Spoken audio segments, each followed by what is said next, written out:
Straight from the man cave, Kinnick Under the Kitchen. Authentic, original player artwork available for Hawkeye fans across the country. Now, in addition to the classic sign prints of Hawkeye greats like Chuck Long, Torrey Taylor, and Cooper DeJean, more authentic prints are coming, including current Iowa football stars Cade McNamara, Luke Lachey, and Xavier Wampa. There are so many options available. They make great gifts. Plus, your purchase benefits the athletes themselves and your favorite Hawkeye program from the Hawkeye of the Storm. Visit Under the Kitchen on Facebook, visit the stand each year at FryFest, or check out their website, underthekitchen.square.site. Again, that's underthekitchen.square.site. Check out Under the Kitchen today and get your authentic, original Hawkeye print. Well, we are officially back. At least it feels like we're officially back. I'm pleased to welcome into the show a very familiar and welcome face, Mr. and Coach Don Patterson. Don, you don't age a bit. We've been doing this 4 years. I think you look like you did 4 years ago. So the Iowa summers are being kind to you. Well, I'm embarrassed to say, Corey, I'm not quite in camp shape right now because I'm scheduled for a haircut tomorrow, not today. And I understand your lawn got its haircut today. So that's true. I'm still allowed to mow the yard. I will admit today my Fitbit got up to 144, and if it gets much higher than that, then the electrophysiologist, he's called, fancy name for a heart doctor, he's going to be upset with me. As long as I keep it under 150, I think I'm okay.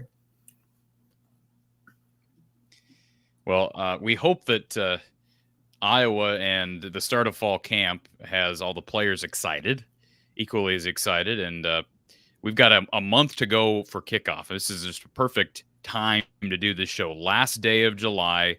It's also a perfect evening because it's a stormy evening in Iowa. We hope everybody stays safe, especially if you're in the western side of the state, specifically right now, the southwestern side of Iowa, reports of 80 to 90 mile per hour winds in the Council Bluffs area. So please stay safe if you're watching this show. And certainly if we get any alerts here in central Iowa, I'll keep people posted as we roll along here.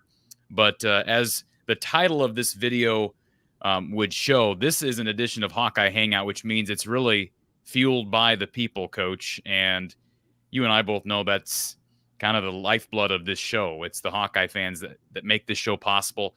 They're what make this show fun for you and me year after year. Again, year 4 of the post-game show, and being able to count down the days until Hawkeye football is one of the most fun things to do. I don't know how else to describe it.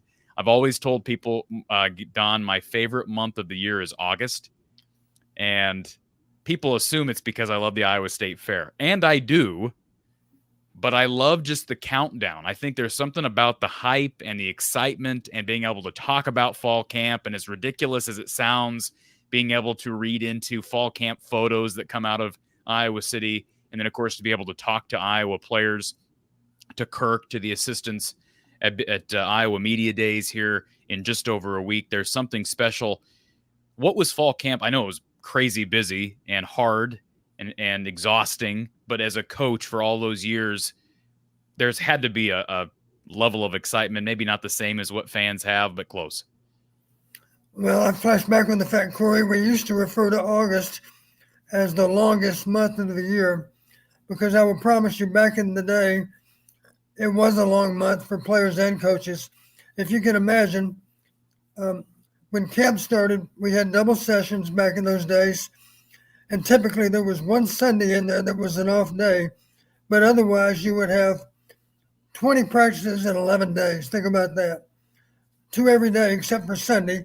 And thankfully, Sunday usually occurred at a decent time to give you a break from those double sessions.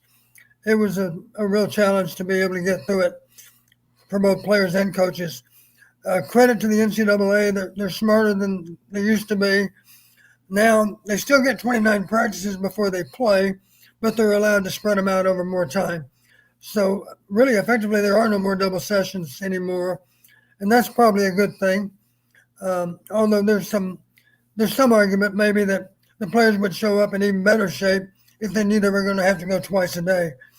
But I think that's probably a bigger negative than a plus, is to have to go through double sessions.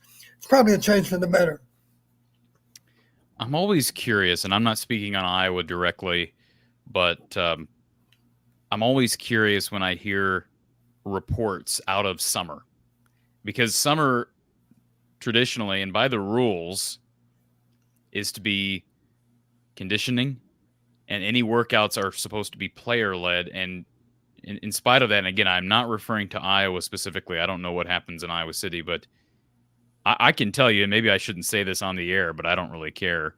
I can tell you there are other places close by where there are coaches present during certain summer activities. Now, I know you're not a rules expert, but was that happening back in your time coaching at Iowa? No, absolutely not.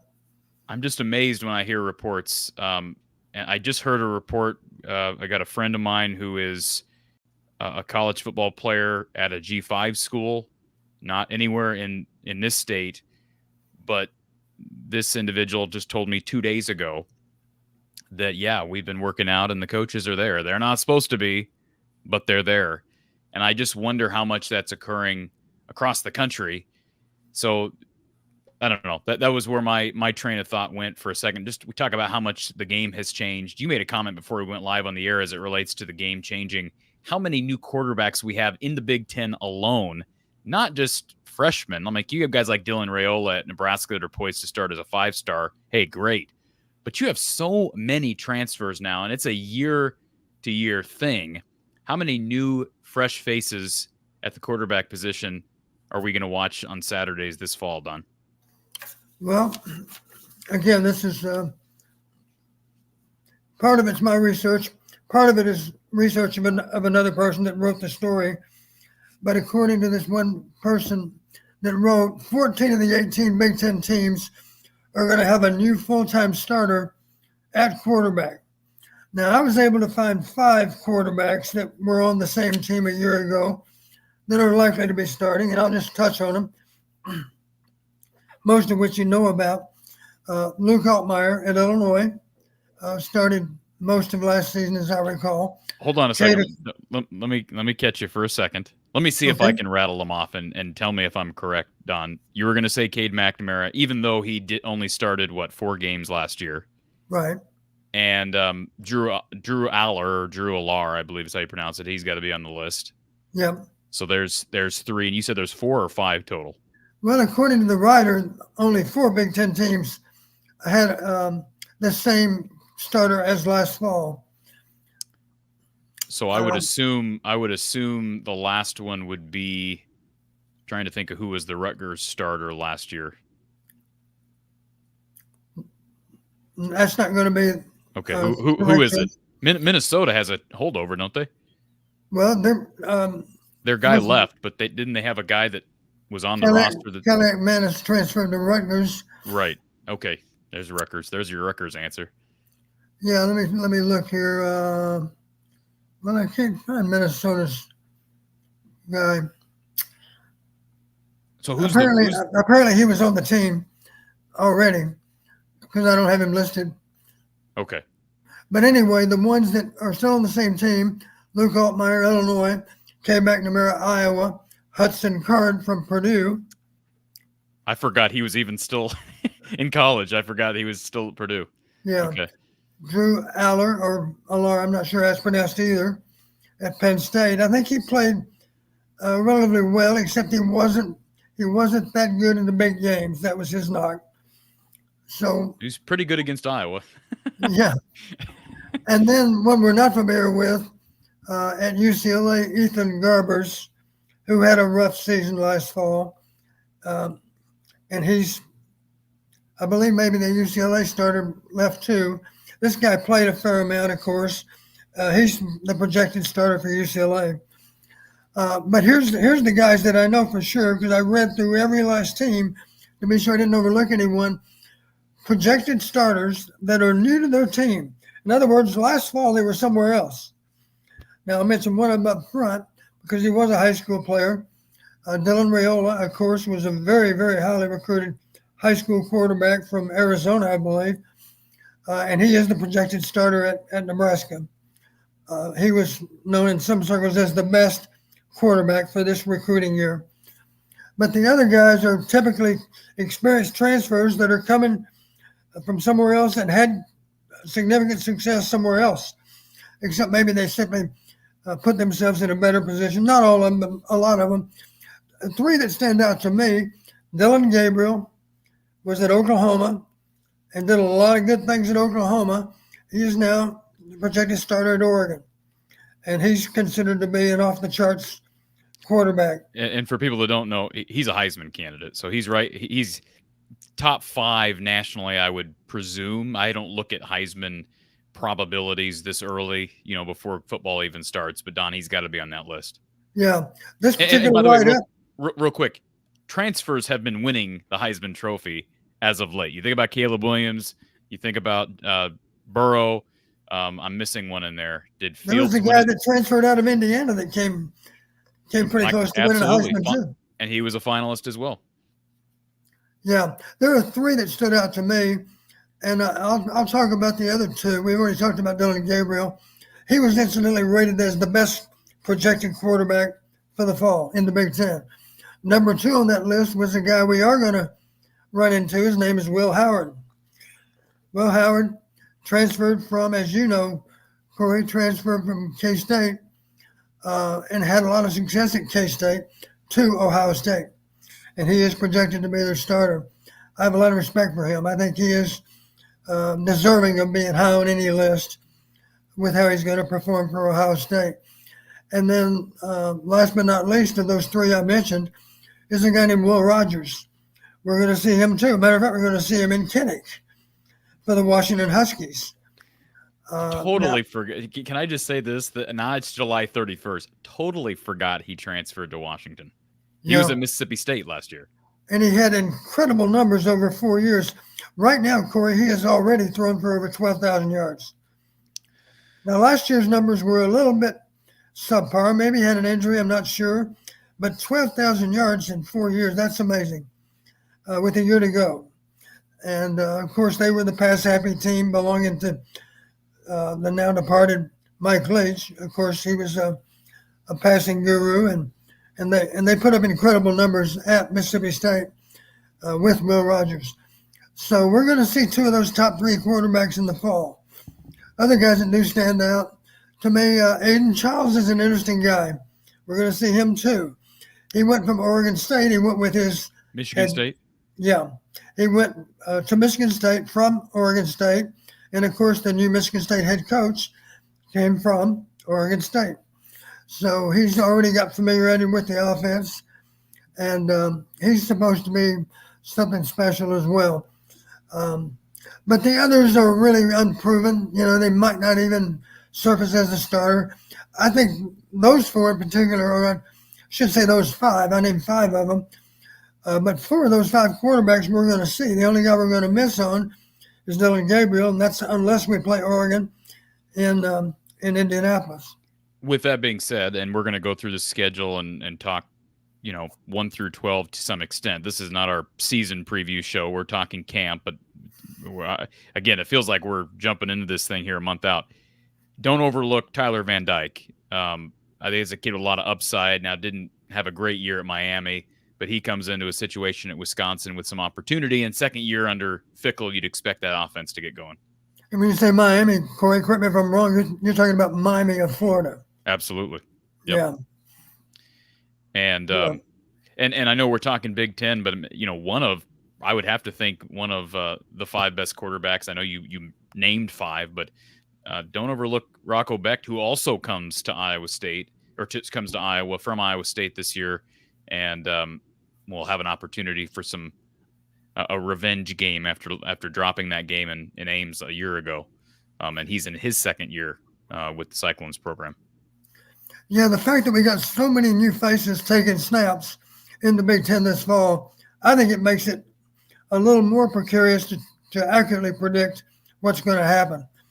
A lot of these guys have a lot of promise. Some of them haven't really demonstrated that yet. They certainly haven't demonstrated it at their new home. But there's certainly a lot of talent among those that are listed, especially some of those guys that transferred as a starter. Maybe they transferred somewhere else to attend places like Washington, Ohio State, and Oregon. Those are all proven quarterbacks. Don, we got a couple of callers here early for us. If you're new to the channel or it's just been long enough, you don't remember how this works, there is a link in the description, and I threw it up in the live chat. If you want to call in via StreamYard, it's what I would consider to be the simplest way, especially if you're watching on your phone. That way you don't have to log off to call us. So click on the StreamYard link, sign in, Google, Facebook, all that information's kept private. Nobody else sees that, but you can log in and ask Coach Patterson or myself a question. But of course, Coach is the expert here. Let's go to our first caller of the day. We got a familiar face here. Mr. Doug is with us. Doug, hey. It's not basketball season yet, but you're still with us. That's good. That's a good sign. Yeah, ironically, I was at Adventureland this weekend and ran into a friend. Tony was there. So Tony calling Tony. Oh, okay, I thought you meant Tony Perkins. No. Why is Tony Perkins at Adventureland? All right. Hopefully he's in Missouri doing his game. I hope Frank still and him are cool with the program, but it's football, and I can understand. I understand everything that's happening in basketball. I do have a couple football questions. I had one sarcastic question I might ask at the end, but all right. The first question: what is Don looking for in a quarterback? We've had some big guys, 6'6", 250. We've had I thought Drew Tate was about my size, 6 foot. You look for mobility. Like what was Hayden's? I mean, I remember Matt Shaw was quarterback when I was a kid. I don't remember Chuck Long at all. But like, what would you think the best type of quarterback is? And is that kind of a hard question to answer? No, I don't think it's that difficult to answer. I think the needs for a college program at quarterback are very similar to the needs on the NFL level. And it all starts with a guy that is capable of extending plays, a guy that can give you a chance to make something out of nothing. They can pull the ball down and actually turn what appears to be a negative into a positive. If you don't have a combination quarterback, as we used to call him, a guy that can obviously throw, that's a mandatory requirement. You got to be a good passer, and that's different than just a thrower. If you got a cannon for an arm, it's not going to be worth much unless you can put the ball on target and throw it to the right guy. So part of it is the quality of one's arm, but of course it has so much to do with what's between the ears. How fast can a guy process? How well does he understand that there's a time to take a little bit of velocity off of the ball to make it more catchable for your guy? Things like that. But it all starts with a guy that is capable of escaping a pass rush and can extend the play. The days of being able to play with a guy like, oh gosh, I'm thinking about some of the guys. Tom Brady. Tom Brady's a good example, yeah. Not very mobile. Here's another great example. Help me out here, Corey. The guy that had such a great career at Marshall. Help me out. Played in the NFL a long time. That's before my time, probably. I was thinking of John. I was thinking of John Elway. What was his name? It started with Pete Pennington. Yes, thank you, Chad Pennington. Yes, Chad Pennington's a great example. Tom Brady's a great example. It's not about velocity so much as it's about throwing accuracy. Pennington played a long time in the NFL, and anyone would tell you, and Tom Brady's in the same category, not a great arm in terms of arm strength, but what made them such great players is the ball was on time and on target. Mm-hmm. And that's not easy to do. Another great example is Aaron Rodgers, of course. Mahomes is pretty exceptional at that too. How about a guy like Drew Brees comes to mind? How did Drew Brees play so long and so well? Because he's really strong between his ears, and he understands that it's not about velocity, it's about accuracy. My question for this team is, has Cade's injuries affected that mobility? And where are we with the Sullivan kid? Is he – I mean, is this just Cade's job and to lose? And where is Cade at? That's a good question. From what I know, Cade is full go right now. And I've heard – I don't know if it's true or not, but I've heard that he is really, really showing, even now in the month of July, showing that he's ready for the fall. And I say that based on workouts, things like that. Some people have commented about how strong he's performing now. And of course, he's given us the kind of leadership that we need as well, assuming he's as healthy as what they described. So I'm encouraged that Cade is back full go. And I'll remind those that have forgotten, last year on Kids Day, Cade had what I would classify as a minor injury, but it did slow him down during camp. And it did slow him down a little bit in the early part of the season. And truthfully, maybe without that minor injury that he was playing with, maybe he wouldn't have been injured in Game 4, Game 5, whatever it was. So I'm just hopeful for Cade that he can have a healthy season. He's certainly gone through 2 knee surgeries now. With a little bit of luck, he'll make it through the fall just fine. He'll have a little better supporting cast up front than what he's had. We can now be classified as an experienced offensive line. I think that counts for a lot. Not saying we're going to have a bunch of first-team All-Big Ten linemen. I don't know that. But you don't have to be first-team All-Big Ten to be a productive and effective offensive line player. You do need 5 guys that can play winning football, and hopefully we have that. I think right now we have maybe 7 linemen that we can feel good about, and that's important. I know even back in the 80s, I remember Kirk commenting, and he was right at the time when he said this. Nobody has 10 good offensive linemen. If you're lucky, you have 8 that can play winning football. And what that simply means is you can have a backup center. You can have 1 guard that can play both left and right. You can have 1 tackle that can play both left and right. So in that regard, ideally, you got three offensive tackles that can play, 3 linemen, 3 offensive guards that can play, 2 centers that can play. And as I've already mentioned, one of those guards, one of those tackles, has to be able to play both left and right. And that'll give you a 2 at offensive guard or tackle, and with only 3 players, if you follow my drift. Yep. Probably unrealistic that your 4th lineman at guard or tackle is as good as that 3rd lineman. So in an ideal world, that 3rd lineman If he's only able to play one side, that means either the first or second lineman has to be able to play the other side. Well, I'm going to end with this last question with what will the new offensive coordinators offense look like? This both for Corey and you. Is it going to be mix of both 50-50 pass? Are they trying to balance attack? Is there things that that will be different than what we've usually seen? Not saying they're only start chucking the ball on first down, but any differences that we will see. I just was curious. I don't know Tim Lester at all. I tried to look up some highlights of some of his former teams. Was he at Western Michigan? That's where. Yes. I tried to look up some Western Michigan stuff from a few years ago. Again, I know Kirk's still the head guy, but what will the differences look like that goes to both of you on offense, you think? Thanks, Doug. Well, Corey, you want to take that first?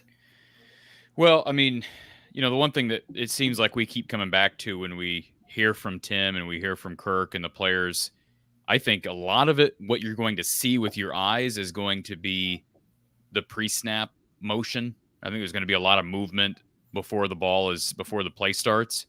Don, you can talk about the benefits of that and exactly what type of motion we're looking at there. But that seems to be one of the bigger things that I think from a fan's perspective, you're going to notice right off the get-go.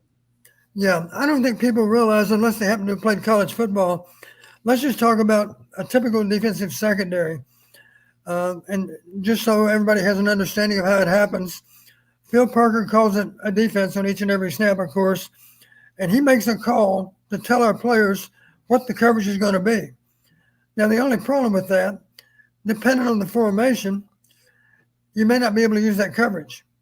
And that's where that free safety is so critical, a guy that it really ideally is a coach on the field, and Schulte fits that bill, and so did our last free safety, and just about any free safety we've had is the quarterback, if you will, of the secondary.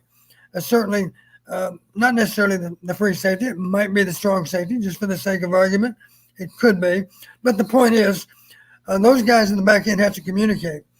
And what people don't realize, sometimes a simple motion, it might be something as simple as a tight end going in motion. He lines up on one side, he motions to the other side.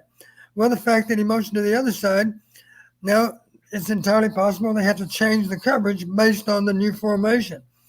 Maybe started off in a wing position, lined up right next to the tackle, except when he motioned to the other side, he motioned to a slot position, a wider alignment.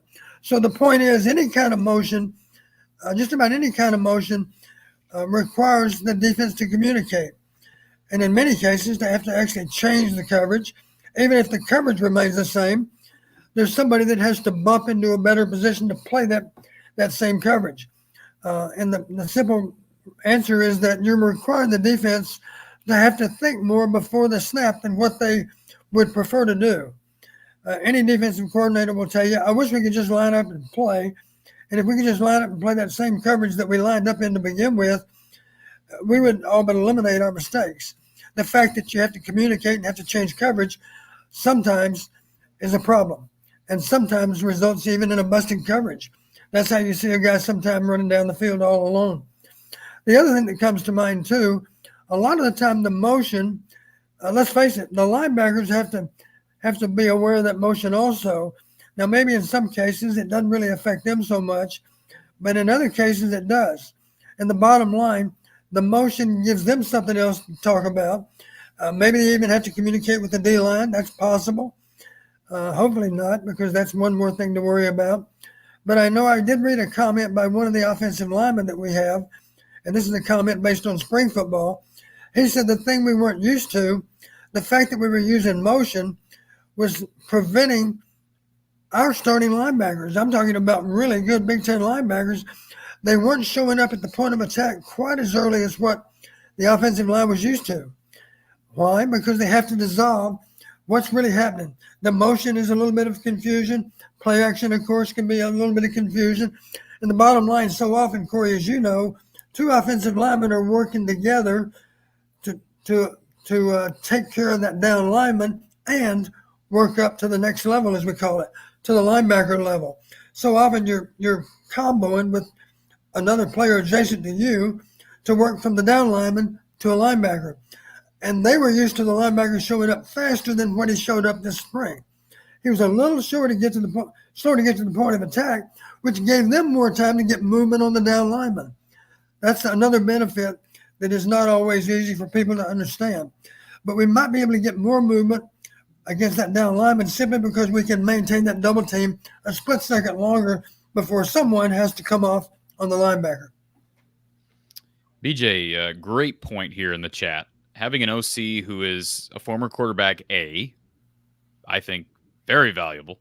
And then actually having a guy who's calling plays from up in the press box where you can see what's happening. To me, that's common sense, Don. I know not every offensive coordinator does that. And maybe it's a little bit different for the defense. Phil is down on the sidelines and things go great, but it tends to be offensive coordinators that take a seat upstairs, is it not? Yes, absolutely. You do see the game better. Just talking about communication again, imagine if you're a play caller on the sideline. Well, the guy that's in better position to see what's happening in the back end, of course, is the guy that's upstairs. So after that previous play, let's imagine there is a vulnerable aspect of their coverage. That guy upstairs sees it, but the guy on the bench does not see it. So the communication has to go from the press box to the bench. And now that play, if there's a possibility of taking advantage of what we just saw on that next play, ideally, it's a play that's called down from upstairs so that the guy on the bench doesn't have to call it. In other words, it's more efficient communication. There is no communication to the bench because the guy upstairs is the one that saw the vulnerability on the previous play. He calls the proper play without hesitation, and there's no communication required from press box to bench. Can we talk a little bit about helmet communication, this new variable that's now going to be a part of the game? It's brought up here by Hawkeye Howard, but Kirk has talked about it. He's talked about how he thinks it's valuable to the game, acted like it's a little bit overdue. Certainly tablets on the sidelines, he believes that's overdue because high school's been doing that for a while now. I don't know how long. But being able to talk to your quarterback with this helmet communication, how big of a deal is this, and how will it affect how Tim Lester, Kirk Ferentz, Cade McNamara, Brennan Sullivan operate on game day? Well, the most obvious thing that comes to mind for me, if you're able to communicate directly into the quarterback's helmet, now you don't have to rely on signals from the bench. Signals do take a little bit of time. One reason you see as many delay penalties as you do in college football is because the play has to be signaled in from off the bench. Obviously, if you can talk directly to the quarterback, you're able to make that a more streamlined process. And that would be a good change, I do believe. I don't know why it couldn't be done. And I think it was even used last year some in bowl games, wasn't it, Corey? I believe. Didn't I hear about that? Yeah. Yes. Just from an experimental standpoint. For what I know, the result and the feedback was good. Of course, we got a lot of feedback from the NFL saying it's a good and efficient way to do things. So I think it could certainly be solved. Maybe some conferences would say, well, that's an additional expense that we're not ready for. And as a result, maybe it's going to be passed into use for FBS schools and maybe not for FCS schools. That's a possibility, I guess. Be an additional expense, of course, to have a more expensive helmet on your quarterbacks. But I think it would be a good rule. And with all the money that is involved with FBS football, certainly it's something we can afford to do. Before we get to another caller, we've got James on hold, and our phone line is open, 515-635-1601, or easier yet, StreamYard. Click the link in the description below to call in and ask a question to Coach Patterson or myself. We're talking everything fall camp and the upcoming season, but we've got a whole nother month to preview things, and we'll be doing that right here from the Hawkeye of the Storm throughout the month of August. Before we get to our next caller, let's talk a little bit about the news, Don, because there have been a couple of players in the news here for the wrong reasons over the past couple of months, one being projected starting wide receiver and former Ohio State wideout, Caleb Brown. He was cited for OWI a couple months ago. It has since been confirmed by Kirk Ferentz that he would be taking on a one-game suspension. but it is anticipated that that will be the end. And Kirk expressed at Big Ten Media Days that he hopes Caleb has learned from this. He thinks he has learned from this, and they'll move on following that one-game suspension. But ironically enough, just days after Kirk commented on Caleb Brown's mistake, you had Cade Borad, who is a transfer from North Dakota. He was an all-newcomer in the MVFC last year, transferred in as a walk-on, but I think the expectation is he'll be on scholarship by next year, I think. That would be my guess, given some of his accolades where he was at up in North Dakota. He is from central Iowa, so he was clearly, I don't know this, I'm not spoken with Cade, but my guess is Cade Borad was back home visiting family, had a few days off before the start of fall camp today, and then, of course, they reported yesterday. So he got picked up early Saturday morning, and according to a criminal complaint, blew a .177 and a .188, which is over 2 times the legal limit. He was also cited for driving on the wrong side of a 2-lane highway. Also was reported that he was swaying within his lane, driving over a divided line, admitted to drinking, had bloodshot, watery eyes, and failed the walk and turn test along with the one-leg stand. That all according to the Des Moines Police Department. But the bottom line is that's 2 in one off season. I don't know if you go back and look at the data, if that's an outlier or not. My guess is, and I'm trying to think of an example of the last time we had 2 players get an OWI. It's not good, but is there a reason for alarm, Don, or is this just one of those things when you have a roster this big, unfortunately, guys are going to make mistakes and have to learn the hard way? Well, there's an expression, Corey, you're very familiar with, and it involves the fact that you are your brother's keeper, right? One of my concerns when I heard about our transfer from Ohio State 2 months ago, whenever that was, we're aware, of course, they're young people, they're college students, and they, in so many cases, of course, are old enough to drink alcohol. But the thing we've always stressed, and I'm sure Kirk stresses it too, take care of your teammates. If somebody is not in position to drive, then you have to intervene. You have to take care of your teammates. You have to be sure they don't get behind the wheel, because they might not only hurt themselves, they might hurt some innocent person in another car. So what concerns me is, for one reason or another, these 2 guys, now the new guy from North Dakota, he wasn't even on campus. He clearly wasn't with his Iowa teammates on that particular night. So I blame his old buddies from back home. Again, you got to take care of your friends, take care of your teammates. So what concerns me about our Ohio State transfer is that it makes me wonder, was he by himself that night? Were there any teammates that were even in position to tell him, you're not going to drive, I'm going to drive, or I'm not going to let you drive, we're going to call a cab, whatever. You got to solve that, and you got to be sure that you protect each other and you prevent each other from being stupid, because they're only in their early 20s, and if they're human, they are always in position to maybe make a mistake. So that's why it's so important for your teammates to take care of you, and vice versa. So that's disappointing to me. It makes me wonder how many teammates were in position, if any, were in position to call him out on that and not allow him to drive. I don't know. Maybe no one was in position to do that. It's still a concern, because that tells me when he has free time, he doesn't spend it with teammates and friends that are on the team. I don't know. It's just a concern, being out late at night all by yourself. That's not good.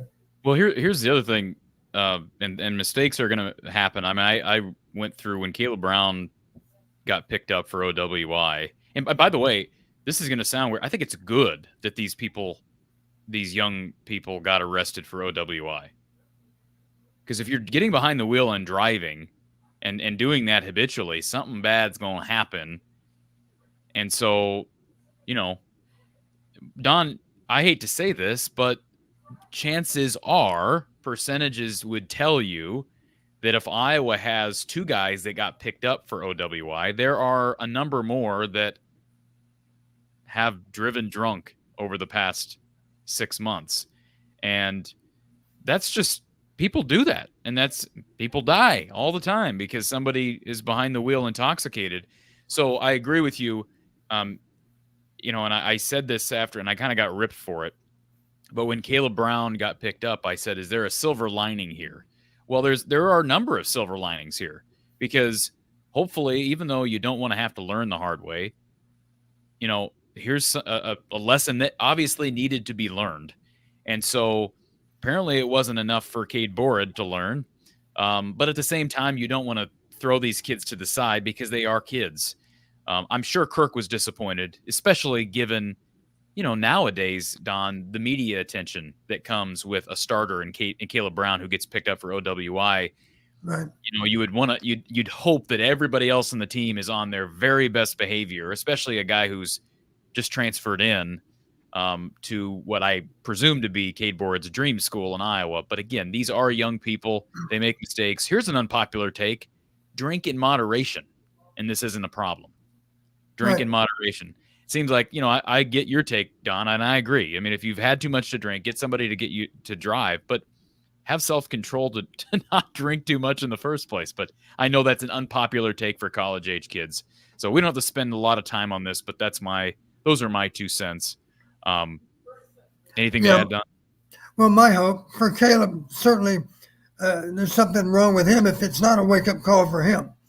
Hopefully it's the kind of thing that'll never happen again for Caleb. But my hope also would be it serves as a wake-up call for teammates that are able to say, oh my gosh, I think I might have been over the limit last Saturday night too. And I'm going to learn from Caleb's mistake because I'm not going to put myself in that position again. You mentioned, is there anything wrong with having a beer? Well, I believe a beer is not going to put you over, 0.08? And I'm guessing 2 beers. I don't know what. First of all, Cade Borred blew a .177 and a .188. That is not 2 beers for a 300-pound offensive lineman. That's a lot of alcohol. I mean, seriously. Yeah.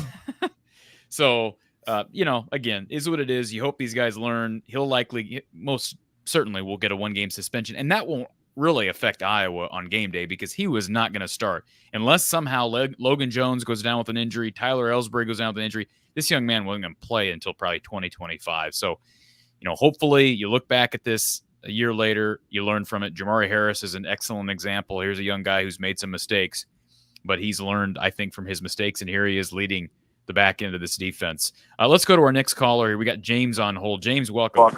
First off, one of the names you forgot about in the transfer portal was Max Brosmer in Minnesota. I don't know if he's listed as a starter, but he was one of the Walter Payton, listed as one of the best players for Heisman. He transferred from New Hampshire. Okay. Yeah, I was aware of it. And James, I'm sure you know this. New Hampshire is an FCS school. Yeah. But I'm saying he was one of the best players at the FCS level, numbers wise, and that's all true for the Heisman Trophy. Their equivalent of the Heisman. Their equivalent of whatever the Heisman was. He was one of their finalists for that. So I was saying that's another name. I know it's at the FCS level, but still, to be considered for that, you obviously are doing something right. You're exactly right. There are any number of FCS quarterbacks that can play FBS football. Absolutely. Yeah, but that was just something I didn't know if you touched on or not. But one thing I want to say, I know the season's far away, but it's just good to see these guys back. That means we're getting a little bit closer. And I listened to the show yesterday with Mark, Corey, and you were talking about UNI, right? And obviously, me, I'm from that area. So for me, UNI kind of, has a little bit soft spot in my heart just because I'm from that area, right? But do you know where UNI, I know the answer. I just want to see if you guys know the answer. You know where UNI is projected to finish in the MVC? I think they're middle of the pack, aren't they? They're near the bottom, actually. They're 8th this year. Are they really? That low? Yep. Okay. And Illinois State is projected to finish 6th this year, which I think UNI kind of got gypped. I don't know. They didn't lose a lot of guys, and they were picked at, so I don't know what happened there. But well, I'm sure that Mark Farley is embracing that. And I mentioned this. I haven't shared this a lot on the air. I think I maybe did once over on the show with Mark, but I've talked to you, Don, about it. Illinois State was 6-5 last year, but you throw out the game they lost against the national champion Jackrabbits of South Dakota State. Every game was one possession, and several were, I think, 4 or 5 points or less. And they had. Do you know who their quarterback was last year? Illinois State. I don't know who their quarterback was. It was Minnesota transfer Zach Annexstad. Okay. was their quarterback last year. Right. This year, obviously, I told you earlier, this year is Jake Rubley, who was the Kansas State transfer, who had Iowa in his final three.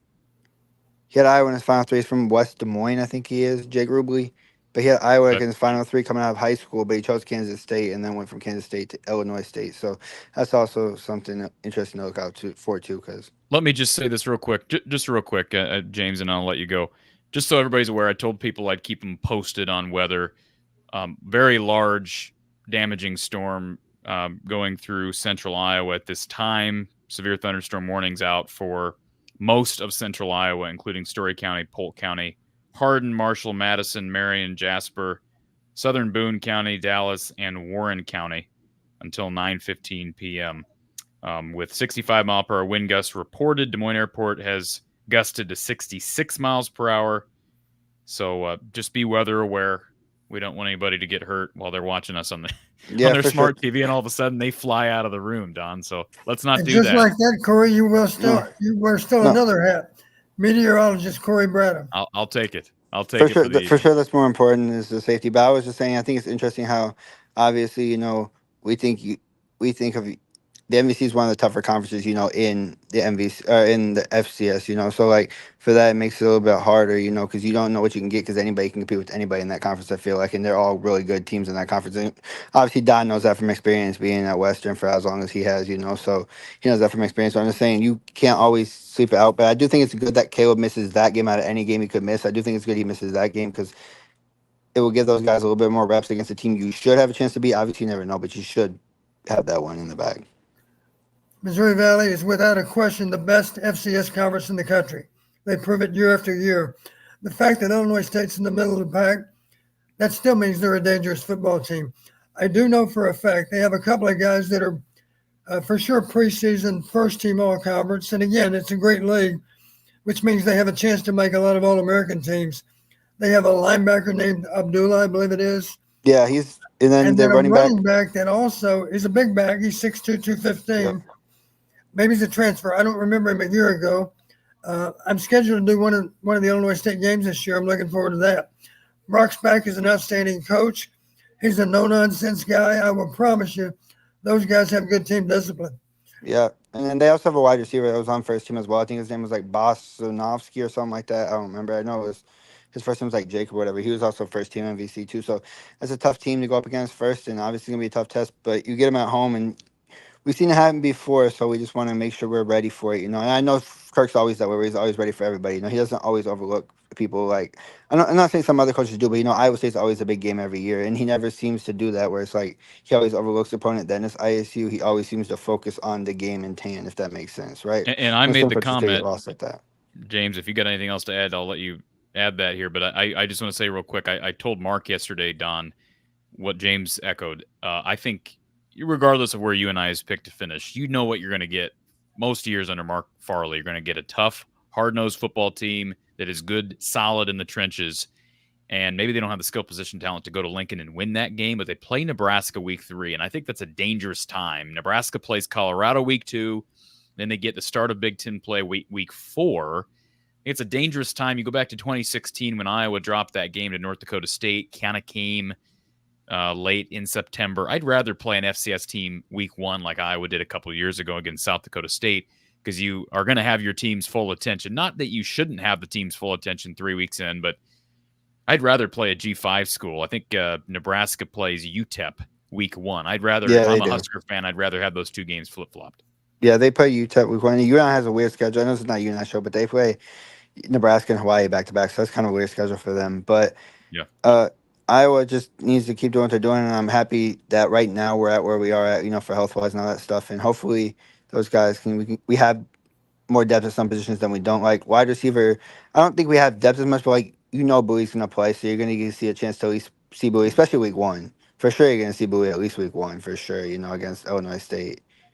Why is that for sure?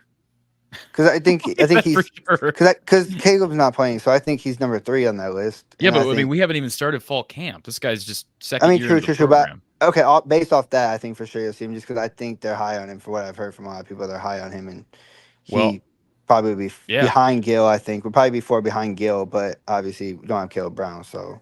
I hope we see all those guys. I hope we see. Here's the deal. Yeah. Even without Caleb, you've got Seth Anderson, who's got game experience. You got Caden Weegan, who has game experience. You have Jacob Gill, who's got game experience from Northwestern. You have Alec Wick, who's played quite a bit of football for a walk-on. And then you have young guys like Bowie, like Dayton Howard, like Alex Moda, like KJ Parker, Terrell like Washington. Reese Vanderzee. Terrell Washington. Yeah, Terrell Washington. Terrell Washington's basically, So I want them all to play, and I want week one. First of all, this fall camp is going to be great for that room, but I hope that week one is a bit of a tryout for some of these guys and a battle where to me, that's that. I'm not saying there hasn't been good competition at times under Kelton Copeland, under Brian Ferentz, but it just feels like whatever's happening behind closed doors as it relates to pushing one another at receiver, that all needs a bump up. And I hope that comes with not necessarily John Budmeyer, but under the leadership of Tim Lester in this new offense. And like we've always said, how good he is with receivers, like how many receivers, he's put that at the next level or got to go to Barry College to get to that next level. Like you've seen him do it before. So you just hope that he can keep kind of growing wide receivers and kind of making them obviously they're not going to be Jaden Reed. They're not going to be, Sky Moore. But I mean, he has the track record of sending those guys to the league. And these guys might be more talented than they are than they were in college, if that makes sense. So maybe he can kind of build off that for them. Absolutely. I was going to say too, Corey, on the subject of non-conference games, do not sleep on Troy either. Troy is one of those teams that year in and year out, they play better than their name. Nobody gets excited to watch Troy, but Troy's actually better than what people realize. But to me, that shouldn't be UNI week 3 to me is a sleeper game because they're an FCS program. We know them because we're in Iowa and we love football. I think a lot of these college football kids who are playing at Nebraska probably don't really know who the Panthers are. People who follow the FBS and watch bowl games know Troy. Troy has rattled off some double-digit win seasons, so I would hope that Iowa's ready for that game.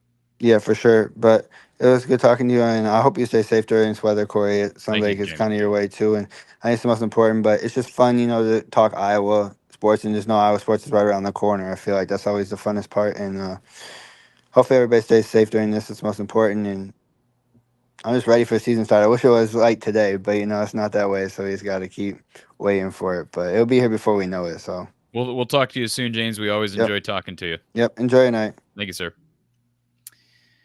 Lisa, yes, Iowa, Ohio State. That's one of the must-see. Well, that's one of the more challenging games on the Iowa schedule this year. We're going to run through the schedule briefly here in just a minute. We've got Josh next in line. We've got Corey, not me, a different Corey, who's waiting to chat with Coach Patterson and myself. You are watching Hawkeye Hangout featuring the one and only Coach Don Patterson. We'll be right back after a quick word from our sponsor.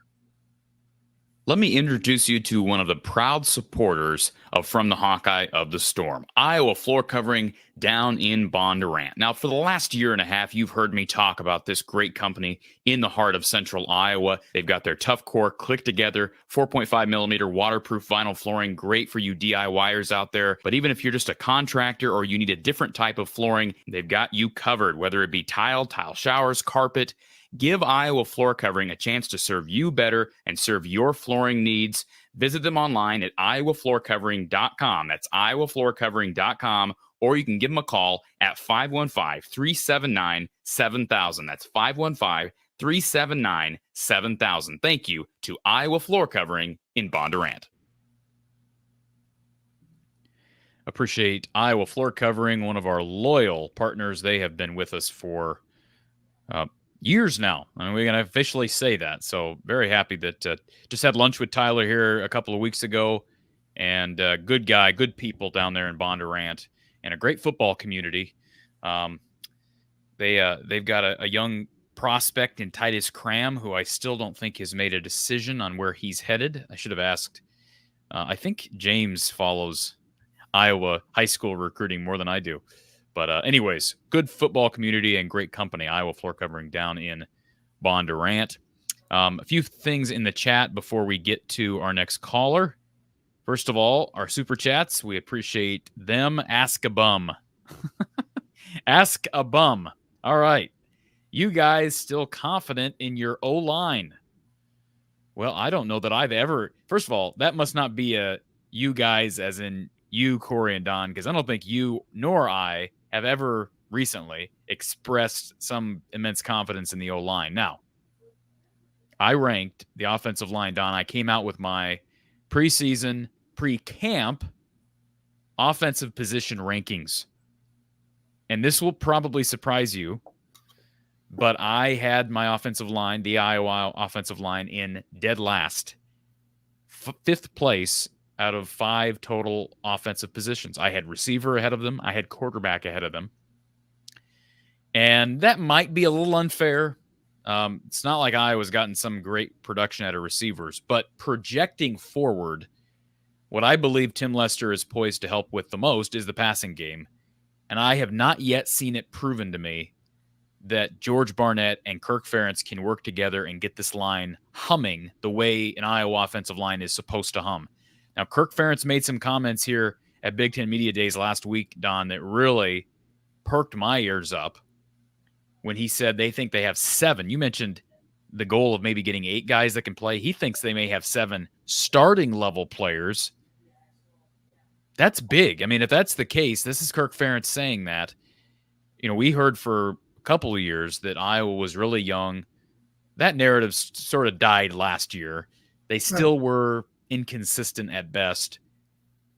What is your confidence level with those 7 guys and the offensive line as a whole? Well, it's higher than it was a year ago at this time, that's for sure. Because I do think the guys are conscientious. I've gotten to know some of them a little bit.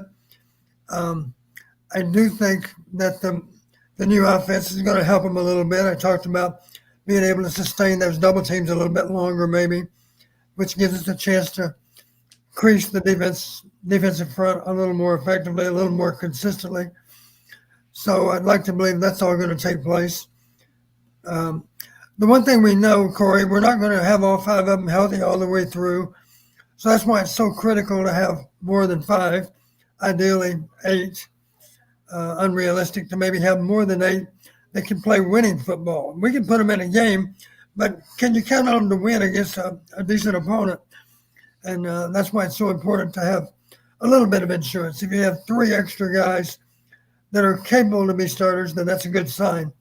Right now, it sounds like we're +2 right now. We're not +3.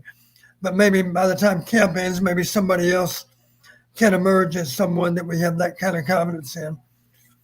To me, the next step for those 6th, 7th, and 8th guys is do not be afraid to put them in the game.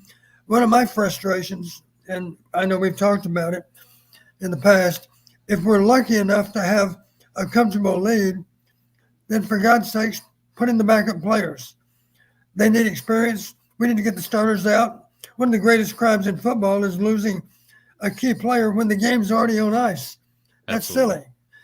Get those key players out. I used to remind our coaches all the time, you're the same guy a week ago that was agonizing over who's 1 and who's 2. Now you've decided this guy's going to start. For God's sakes, it's going to be a warm day on August 31st. It's going to be a warm day and all the way through the end of September probably.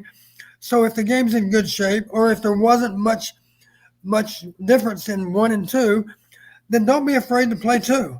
Let's find out definitively who's better. And sometimes, I'll be honest with you, sometimes number 2 surprises you with how well he plays. And sometimes, even though it's your best guess that 1's better than 2, sometimes in the game itself, it's proven otherwise. And so what is your level of confidence with George Barnett specifically? Because I know you really respect him as a person. His players say nothing but good things about him. His fellow staff, they say nothing but good about him. So how much confidence do you have in the way these guys are being coached?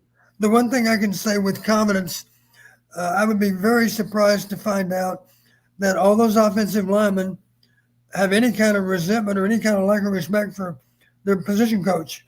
I don't think that for a second.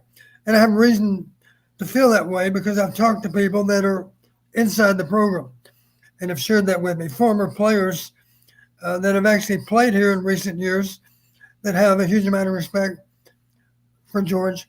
And for those kind of reasons, I feel like we're going to get our very best effort out of those players. Coaches can get guys lined up right and can be sure they understand their assignments. But the bottom line, when the ball snapped, you're not much up to them because it's all about whether or not you can exert your will on that guy across from you or not. So it's really a question of mental toughness. It's a question of strength and speed. That's why those strength coaches are so important. And of course, our guys have proven a long time ago that we are a good developmental program. And if those linemen show up and they're not big enough, strong enough to play, then over time they become big enough and strong enough to play. And obviously the guys we're talking about, Corey, that are going to be playing on game one, those guys have been in the program a while. They've invested a lot of time and energy in that weight room, and they should be ready to take on anybody and everybody in that early season. And then from there, of course, with a little bit of luck, they stay healthy and they get even better. And Askabum with the follow-up super chat. Do you think Mason Richmond has NFL potential? I couldn't say that right now. I'd like to see him this fall.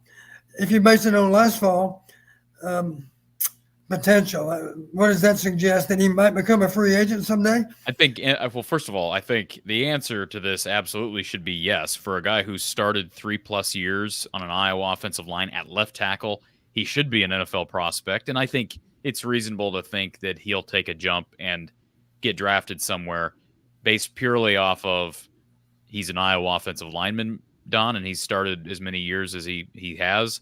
So even with a late flyer, but is he going to be a successful NFL player? I think that's a better question. Is he going to be anything close to what Tristan Wirfs or even a guy like Alaric Jackson have become in the league? I think there's questions across the board. I don't think Logan Jones, I know there's a lot of preseason accolades. I think he's still got a lot to prove. I don't think there's anybody up front that has, set themselves up for NFL success to this point, at least on game day. There's a lot of work and a lot of proving to be done this fall across the board up front. I'll say this, Corey. You heard me say before, Tristan's a great example. The one thing you can count on with Tristan, he's going to count for his guy all day long. Here's the bad news. You got 4 other guys you got to worry about too. So here's the truth.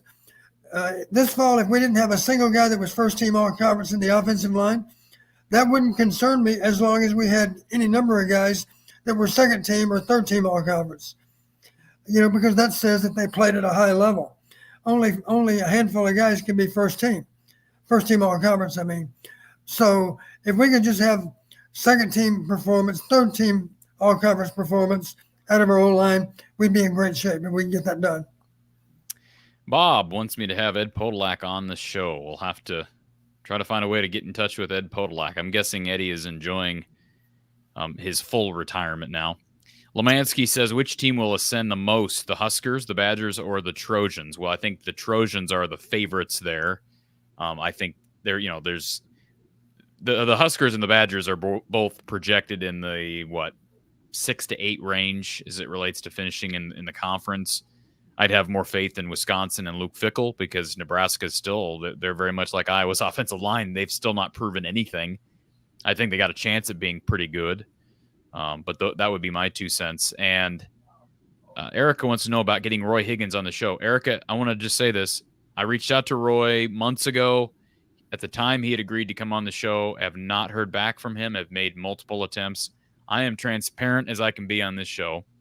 So that's the truth. If you want to reach out to Roy Higgins, but I'm not going to chase people down. So I did make an effort to get Jay Higgins' father on this show.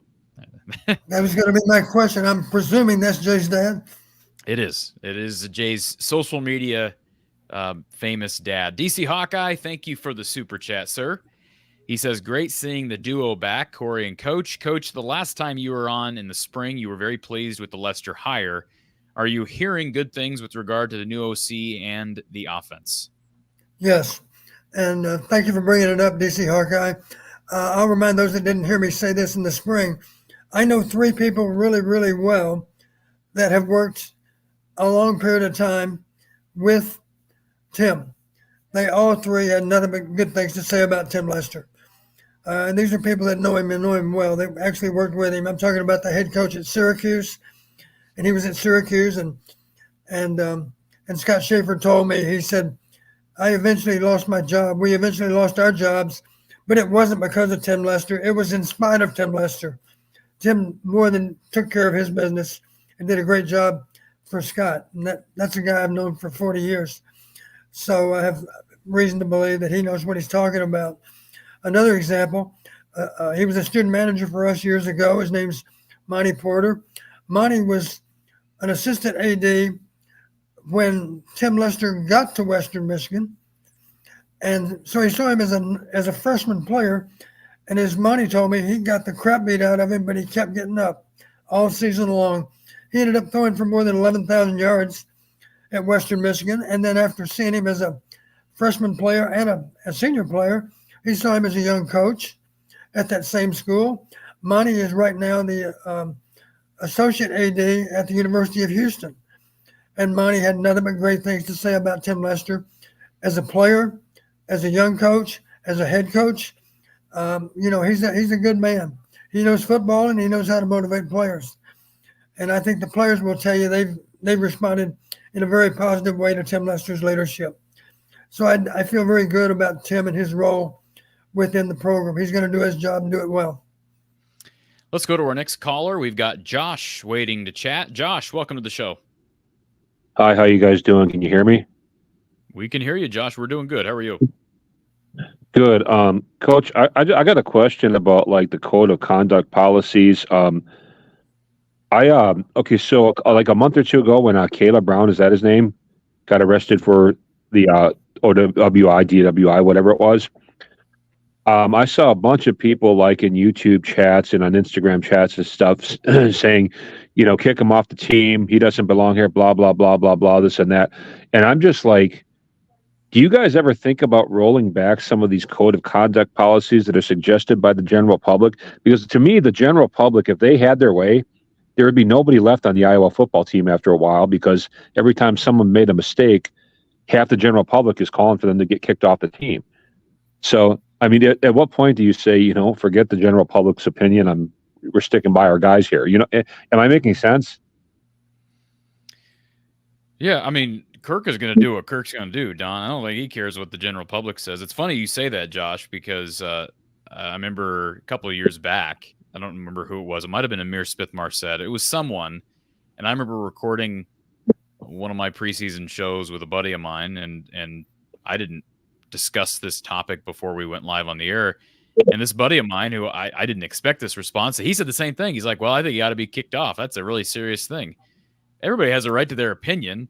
It is a serious thing. But, Don, I think that's going very extreme. And Cade Board, first of all, Caleb Brown serving one game. Kirk has confirmed that. Cade Board serving one game. Kirk's not going to take into account what the public thinks about these things. I think maybe we need to remind some people that coaches are glorified teachers.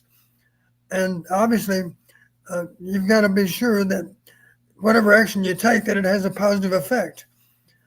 They're penalized, and yet they're not thrown away and treated as roadkill. They're given a second chance. And I know what Coach Fry used to say when we came to Iowa. The university had a policy: 3 strikes and you're out. And Coach Fry said, "We're not doing that. You're just giving a guy more rope to maybe hang himself." But if it's something that's not a grave mistake on the part of the players, he'll remind anyone that's interested in talking about it. They're young people. They're finding their way. They deserve a second chance, unless it's really, really serious, of course. If you take someone's life, that's a problem, and you should never be allowed to even walk the streets, much less play football, if you kill someone because of your misconduct. But if it's something that's less serious, give them a second chance. Let them know you're not going to get a third chance if you make that same mistake. Something as simple as operating a motor vehicle, being over the limit. Maybe the first time they're 0.18, the next time they're only 0.10. It doesn't matter. You were given a second chance and you messed up again, you're done. I would be willing to bet you another OWI will absolutely be the end of their career. I think Kirk will probably give him a second chance, but not a third. And that's what most college coaches would do. Okay, well, that's cool because I mean, I was just really off put. Like, I'm a graduate student here right now, by the way. I was just really off put by the comments. Like, everybody's calling for this kid's head. To our knowledge, he's not known to be a troublemaker. So, why, at the first sign of like problems or mistakes, does 80% of the Iowa fandom like attack this kid? Like, I just can't figure that out. And I know that's not your fault or your problem or whatever, but this is how like a good chunk of like your fan base thinks, and it just kind of drives me crazy. You know what I mean? Yeah. And I don't feel like. Well, go ahead. Part of that's just social. Part of that's just social media, Josh. I mean, they'll just you're gonna get the idiots about every topic known to man on social media, whether you're talking about any topic. I'm not gonna get you. You know, it's a cesspool out there, so you know that. Yeah. Okay. Well, that's all I had for the coach, I guess. I appreciate you both for answering my questions, and I'll let you guys go to your next caller. Thank you, Josh. Appreciate the call. It's a good question, and there's, we always say this as it relates to a lot of things, but some of the loudest, usually the dumbest people are some of the loudest, right? A lot of people are emboldened by their anonymity. Absolutely. Absolutely. 100%. Okay. Couple things here in the chat. We'll kind of go quick fire on some of these because we got Corey waiting on hold. How much of a competent Iowa offense will help? How much will a competent Iowa offense help the defense prepare for other teams, Don? Well, the truth is, once you get into the season, maybe Brian's not aware, but just to give Brian an idea of how it works, you typically only get 2 units ready for the game. You've got your starters and you've got your primary backups. You've got your ones and twos, as we call them. Beyond that, of course, on the other end of the field, the defense is having to get ready just as the offense does. And, of course, the people that are going to imitate the other team's offense are going to be the third and fourth team players. So it's critical that they do the good job. And in rare cases, a coach might even take let's imagine they have a great wide receiver with great speed. They might take a guy that's actually a backup wide receiver and send him down to the scout team simply because nobody else can impersonate the speed of that particular receiver we're going to go against on Saturday. And that's just part of his job for the week, is to help get our defense ready by showing them more speed at receiver than what the scout team can do. So the bottom line, the players understand we have a lot of players for a reason. It takes all of them to get ready for Saturday afternoon. And for that reason, it's critical that those guys on the scout team do a great job too. If the defense does not play well on the weekend, there should be a bunch of scout team offensive players that are taking that personally because their job was to get them ready. And maybe part of our problem is they didn't do a great job of doing so. Mark says, old guys rule, Don. I'll be 71 next month. So he's been a fan since he was 6 years old. He said he's been a fan for 65 years. So there you go. That's even ahead of when we started at Iowa. Yeah. Yeah, you weren't 6 when you came to Iowa, Don. No. Lisa wants to know about the top teams in the conference. So I did want to do this. We might as well do it now since Lisa's bringing it up. This is not a Big Ten show. But let me go ahead and bring this to the fore because we're talking about potential. I'm looking at the schedule. Let me find the right. Well, give me a moment to do this, Don. We'll go to our next question and we'll come back to it. Lisa, I'm not going to ignore your question. I'm going to come back to it because I want to get this graphic up on the screen that I used in a recent video and then I discussed with Mark, and I'm going to get Don's take on it. But Brandon wants to know about how you feel about Pat Angerer taking the place of Eddie Podolak on the air. Well, I don't know any of the candidates. I don't really know those guys personally. They didn't play for us. Of course, they played for Kirk. But I've heard nothing but good things about our linebacker from the Quad Cities. I know he was a fiery competitor as a player. He did have an NFL career, of course. I hear one concern is we hope he can control his language throughout the game. In a tight moment, he might say something that they don't really want him to say. But one thing we know for sure, he's got a passion for Iowa football. For what I knew, any of those 4 candidates that I saw as finalists for the job, any of those 4 would have done a good job. They all love the University of Iowa. They all understand football on a high level. They would all do a good job. So I really didn't feel like we could go wrong with any of those 4. All right, here's the graphic that I wanted to throw up on the screen. So this is a look at, and you wanted to cover this as well, Don, preseason picks. USA Today, Cleveland.com, they all selected the Big Ten based on where they project these teams to finish. So here's a look at them, and as you'll see here, USA Today is on the left side, Cleveland.com on the right. Cleveland.com has long been the de facto Big Ten preseason poll because the Big Ten Conference does not release an official preseason Big Ten poll. So you see Iowa there, picked 6th by USA Today, picked 5th by Cleveland.com. And the first thing I want to point to in answer to Lisa's question, the first 2 teams are projected by both sets of media members. So Oregon actually got first place votes on both sides. It actually surprised me because I think Ohio State is as big of a favorite we've had in this conference in a long time based on what they return, the transfer class in, their freshman class in. So you've got Ohio State first, Oregon second, and then Michigan, Penn State, very close for that 3rd spot. In fact, a tie in the USA Today poll, and then kind of a back and forth between Iowa and USC.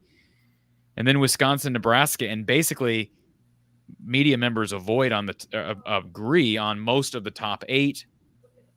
You see the top 10 is pretty close. Washington, Rutgers flip-flopped with each side. Maryland, your consensus number 11. And then there's quite a bit of, back and forth, I guess, if you will, disagreement when you look at 12 through 18, or I should say, 12 through 18. But the first thing that pops out when you look at this graphic as it relates to the teams that play Iowa with the asterisk in the gold, Iowa plays 1 team projected in the top 6. They get Wisconsin at home. They get Nebraska at home. They get Washington at home. Don, based on these preseason polls by both USA Today and Cleveland.com pollers, Iowa does not play a single, with the exception of being Ohio State, they don't play a single team projected to finish in the top 10 of the conference. They don't play a single one of those teams on the road. That is correct. That's about as favorable as it gets, Coach. I did look ahead to the fall of 25. The fall of 25, we will face 3 teams that will be highly ranked. Yeah. We have to go to Southern Cal, and we welcome Oregon and Penn State into Kinnick. Great. So those are 3 of the best teams in the league, obviously, and they're reflected that way when you look at the board.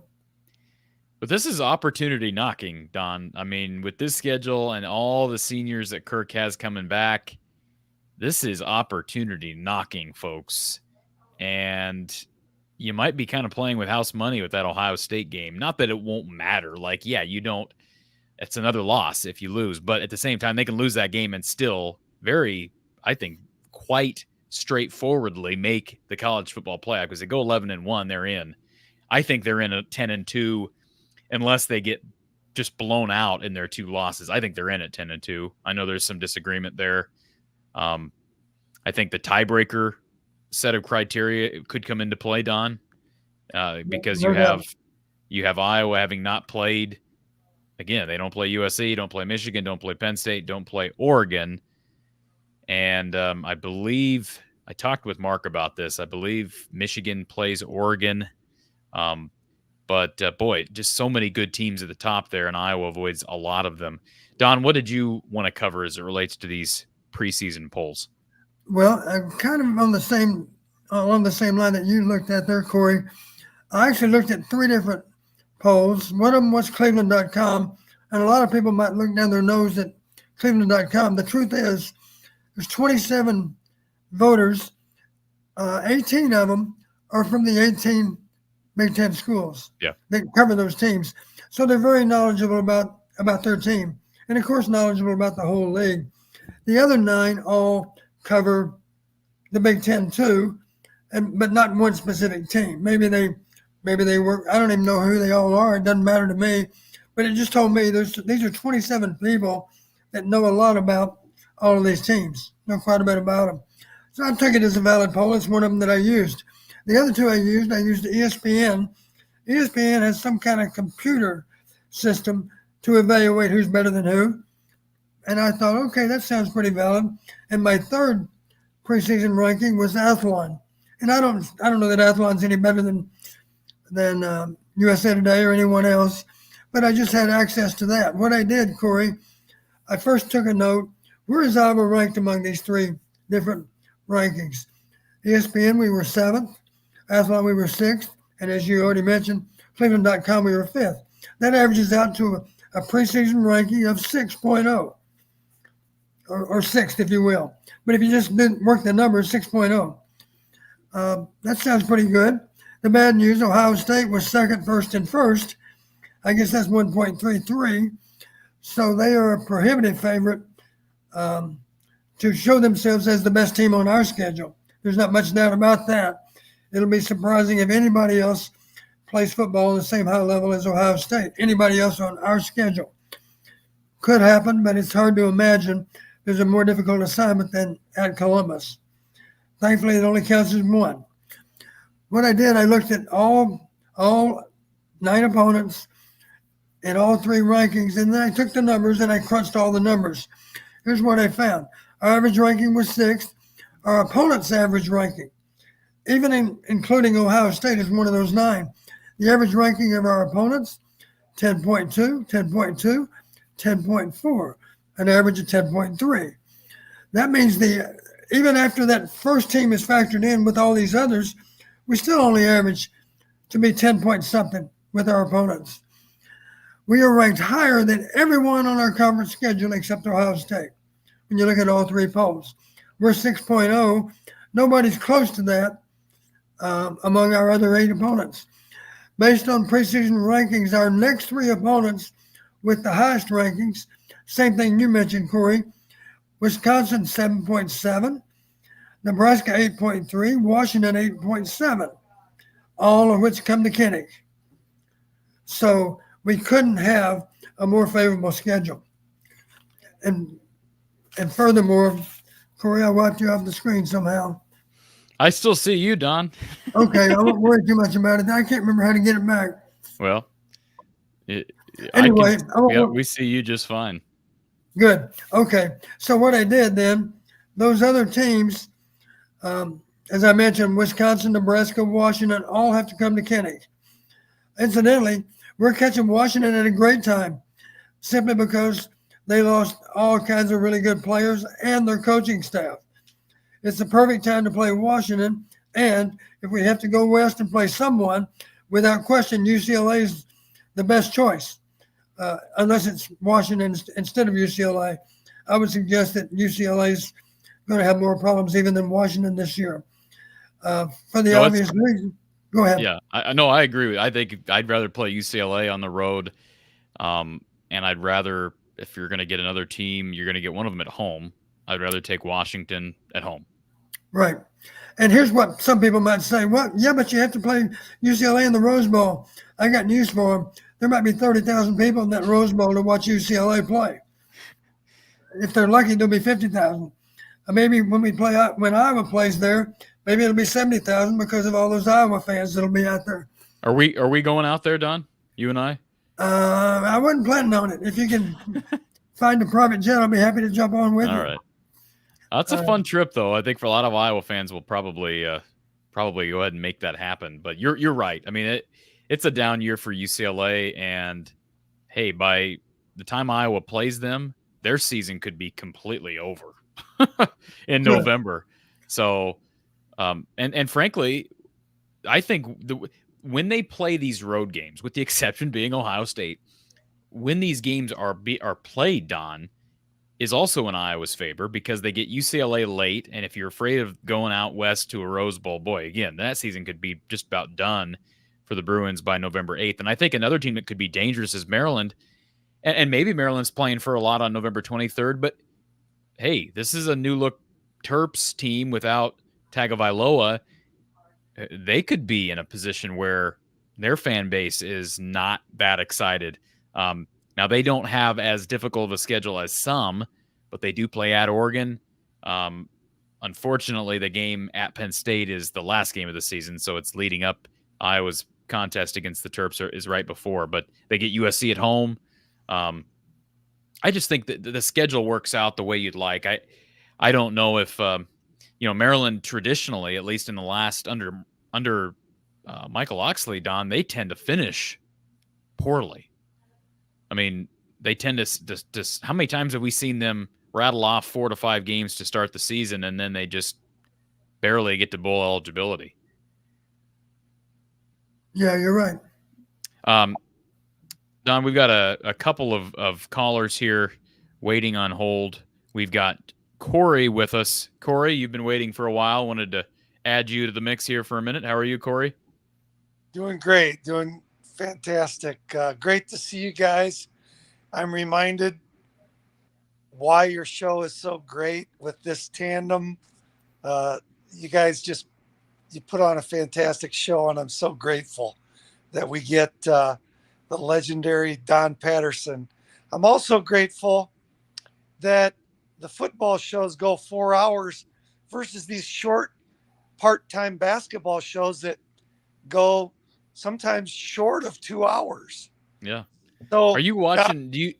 Corey, are you actually watching all 4 hours of our post-game shows?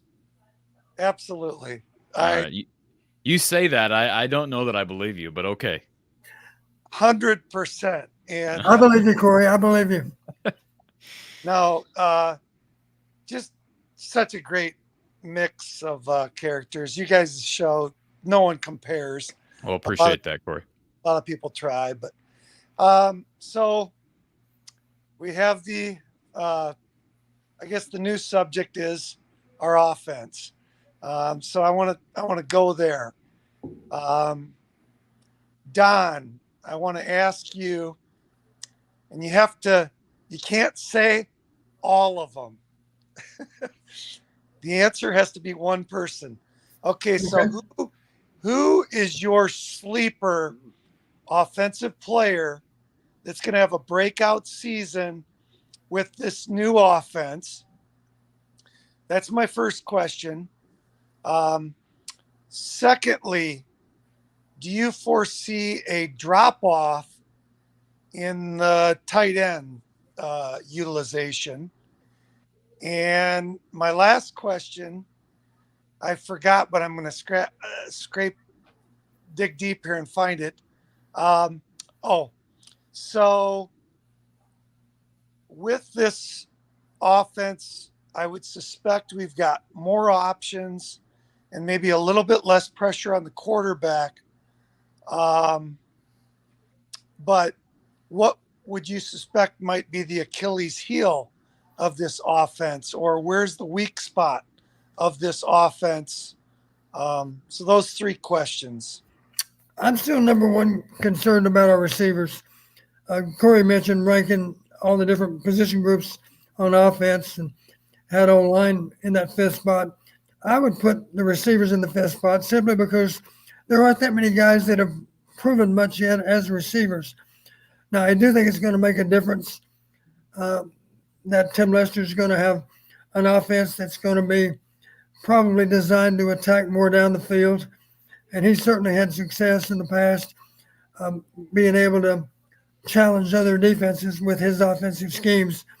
So I like our chances of being better at receiver also. But I'm still concerned because we haven't had that many proven players at wide receiver.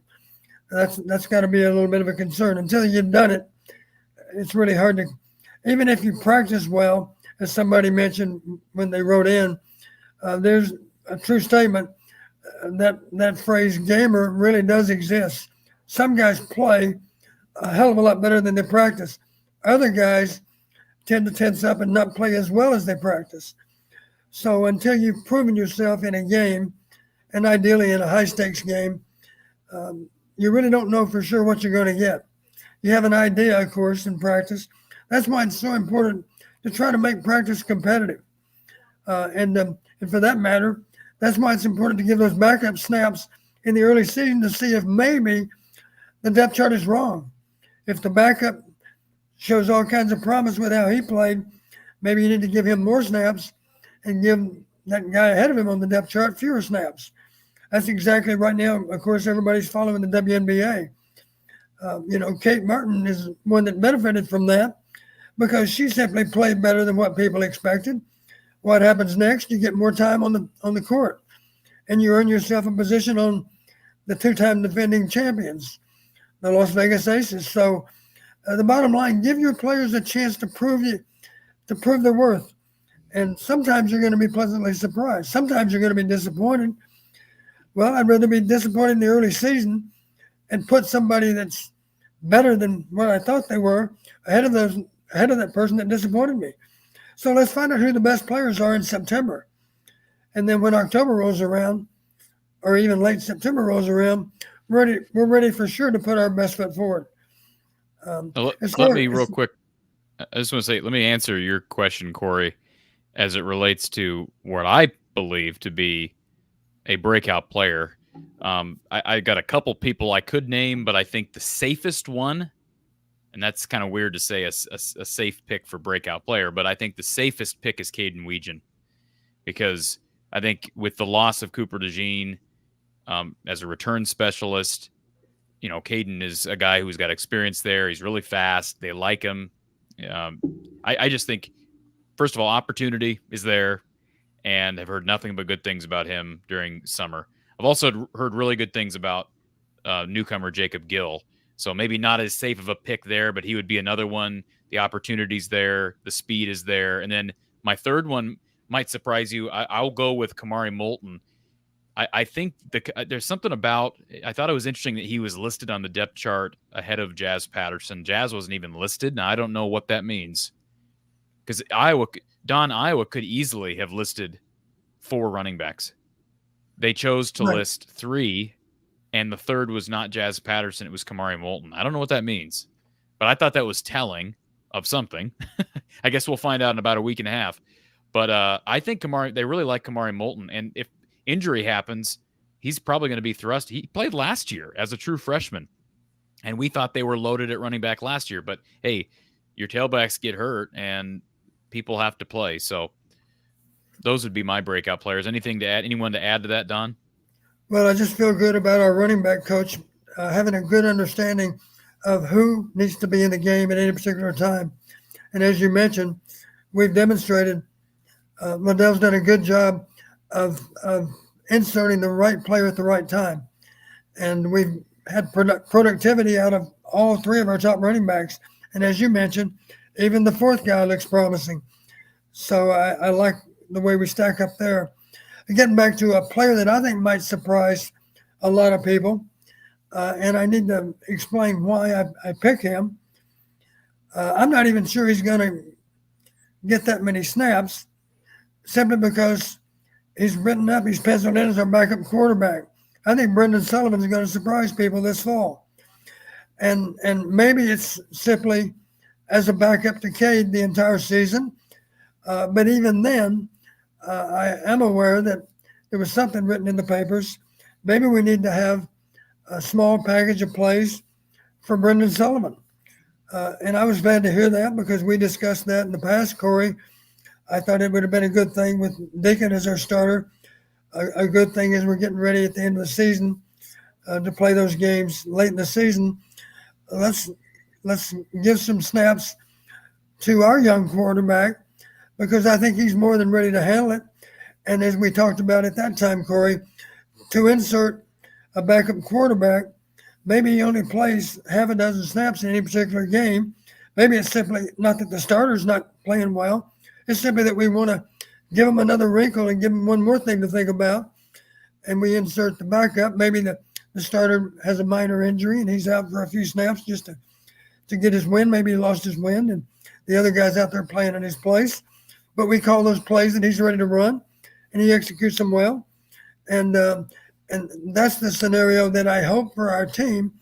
I hope that Brendan is out there playing, not because Cade is no longer available, but simply because we have a package for Brendan also to complicate things a little bit more for that opposing defense.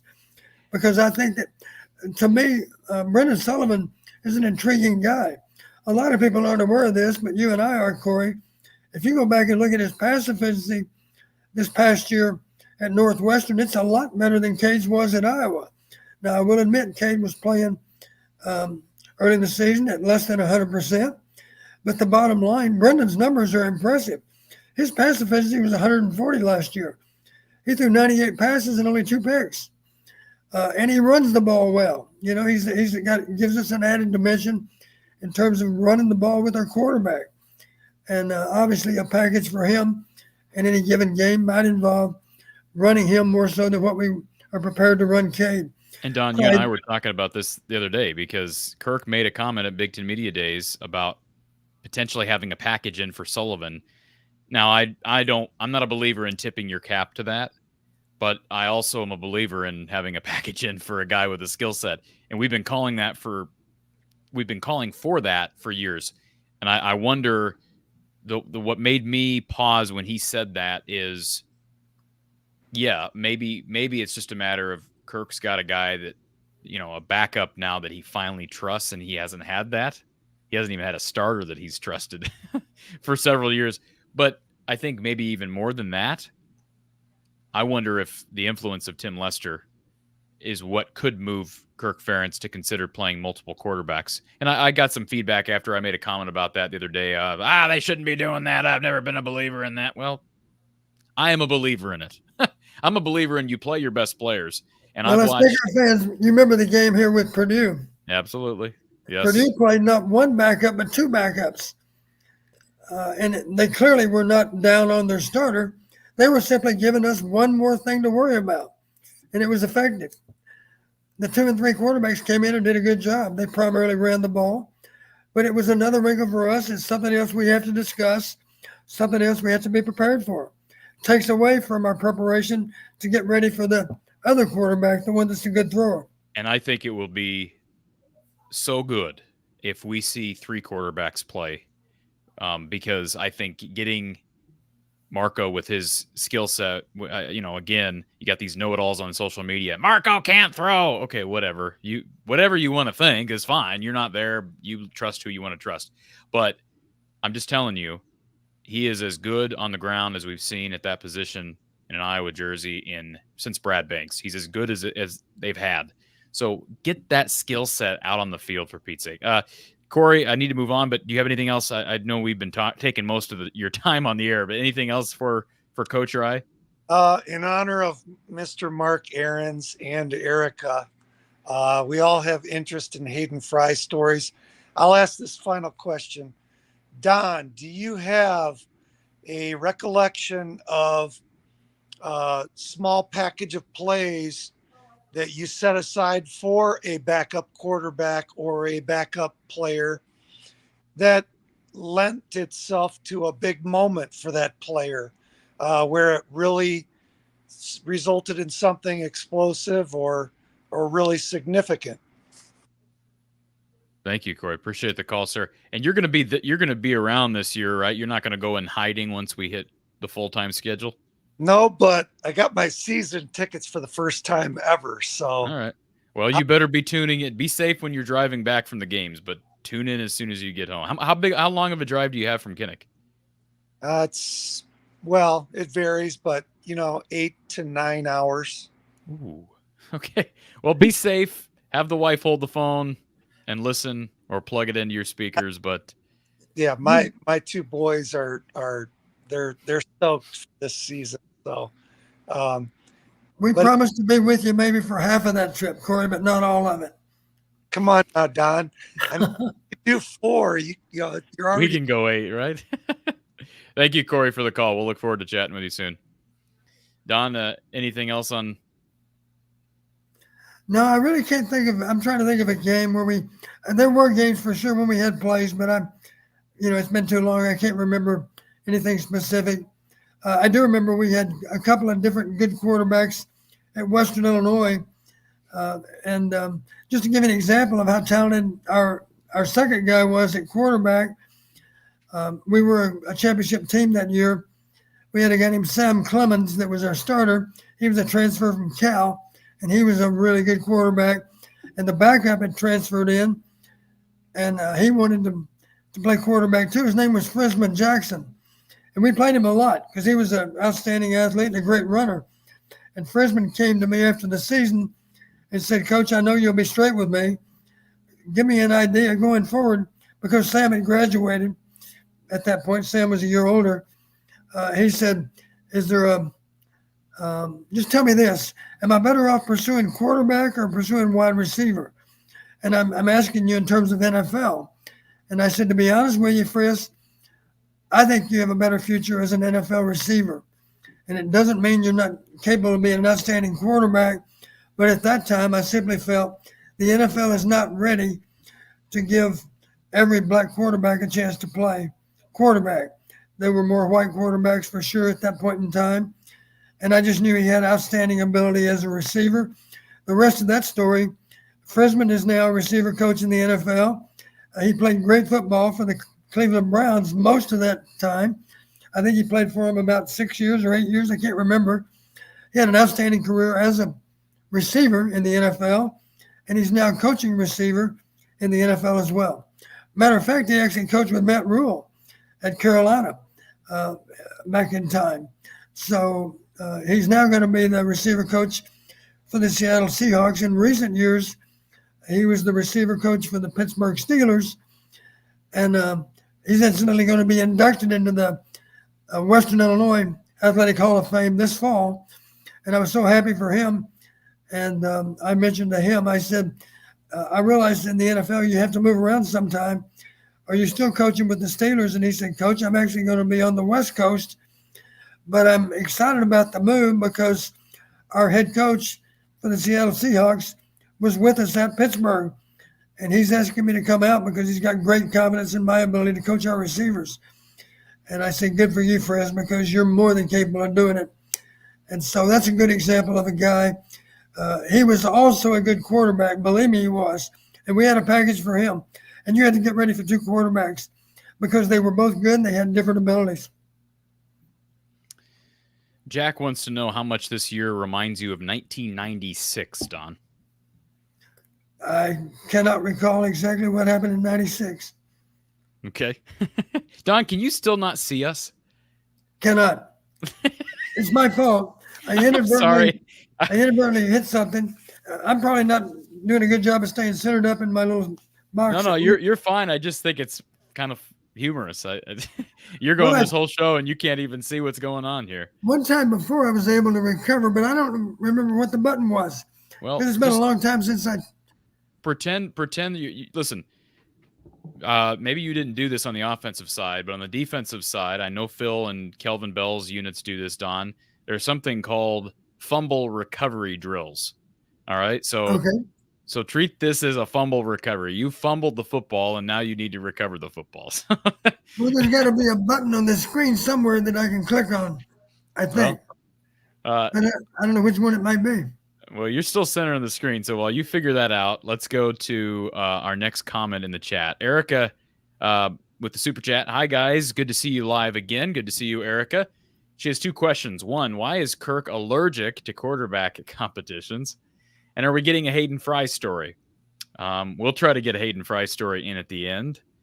But Don, the first question about quarterback competitions, let me rephrase that question a little bit for you. Do you think we'll see a true quarterback competition this fall? I hope so. Because as well as Cade has played in the past and as well as he can play for us this fall, I can't sit here. If you ask me, if I put a gun to your head, can you for sure pick the right quarterback to be the best quarterback? And I would say, well, my best guess is it would be Cade, but I'm not 100% because I was impressed with what Brendan Sullivan did last fall too. I think we're in a great place because I think we have a very capable backup to Cade. And for that matter, as you know, I'm very, very high on our young quarterback, Marco is able to play winning football at Iowa. It's just a question of when.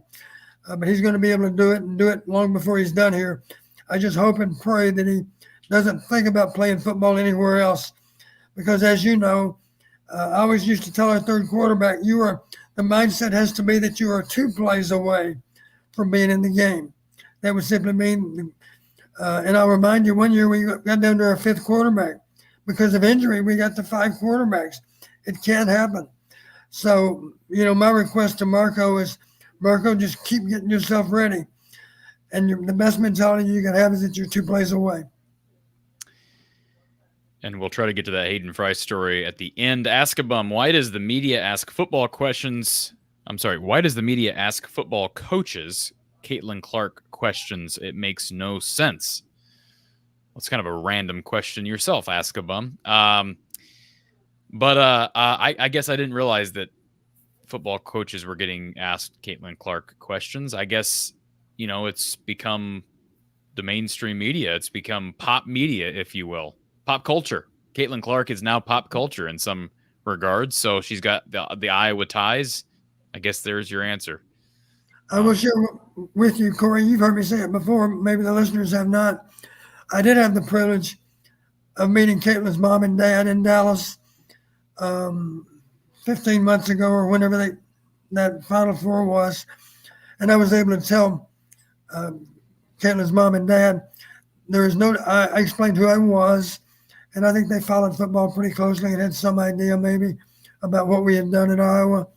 And I simply made this statement. I said, there is no doubt in my mind, if your daughter would have been a son, he would have made a great college quarterback, because Caitlin hitting Hannah driving down the court on transition baskets is no different than a quarterback throwing play action wide middle to a tight end.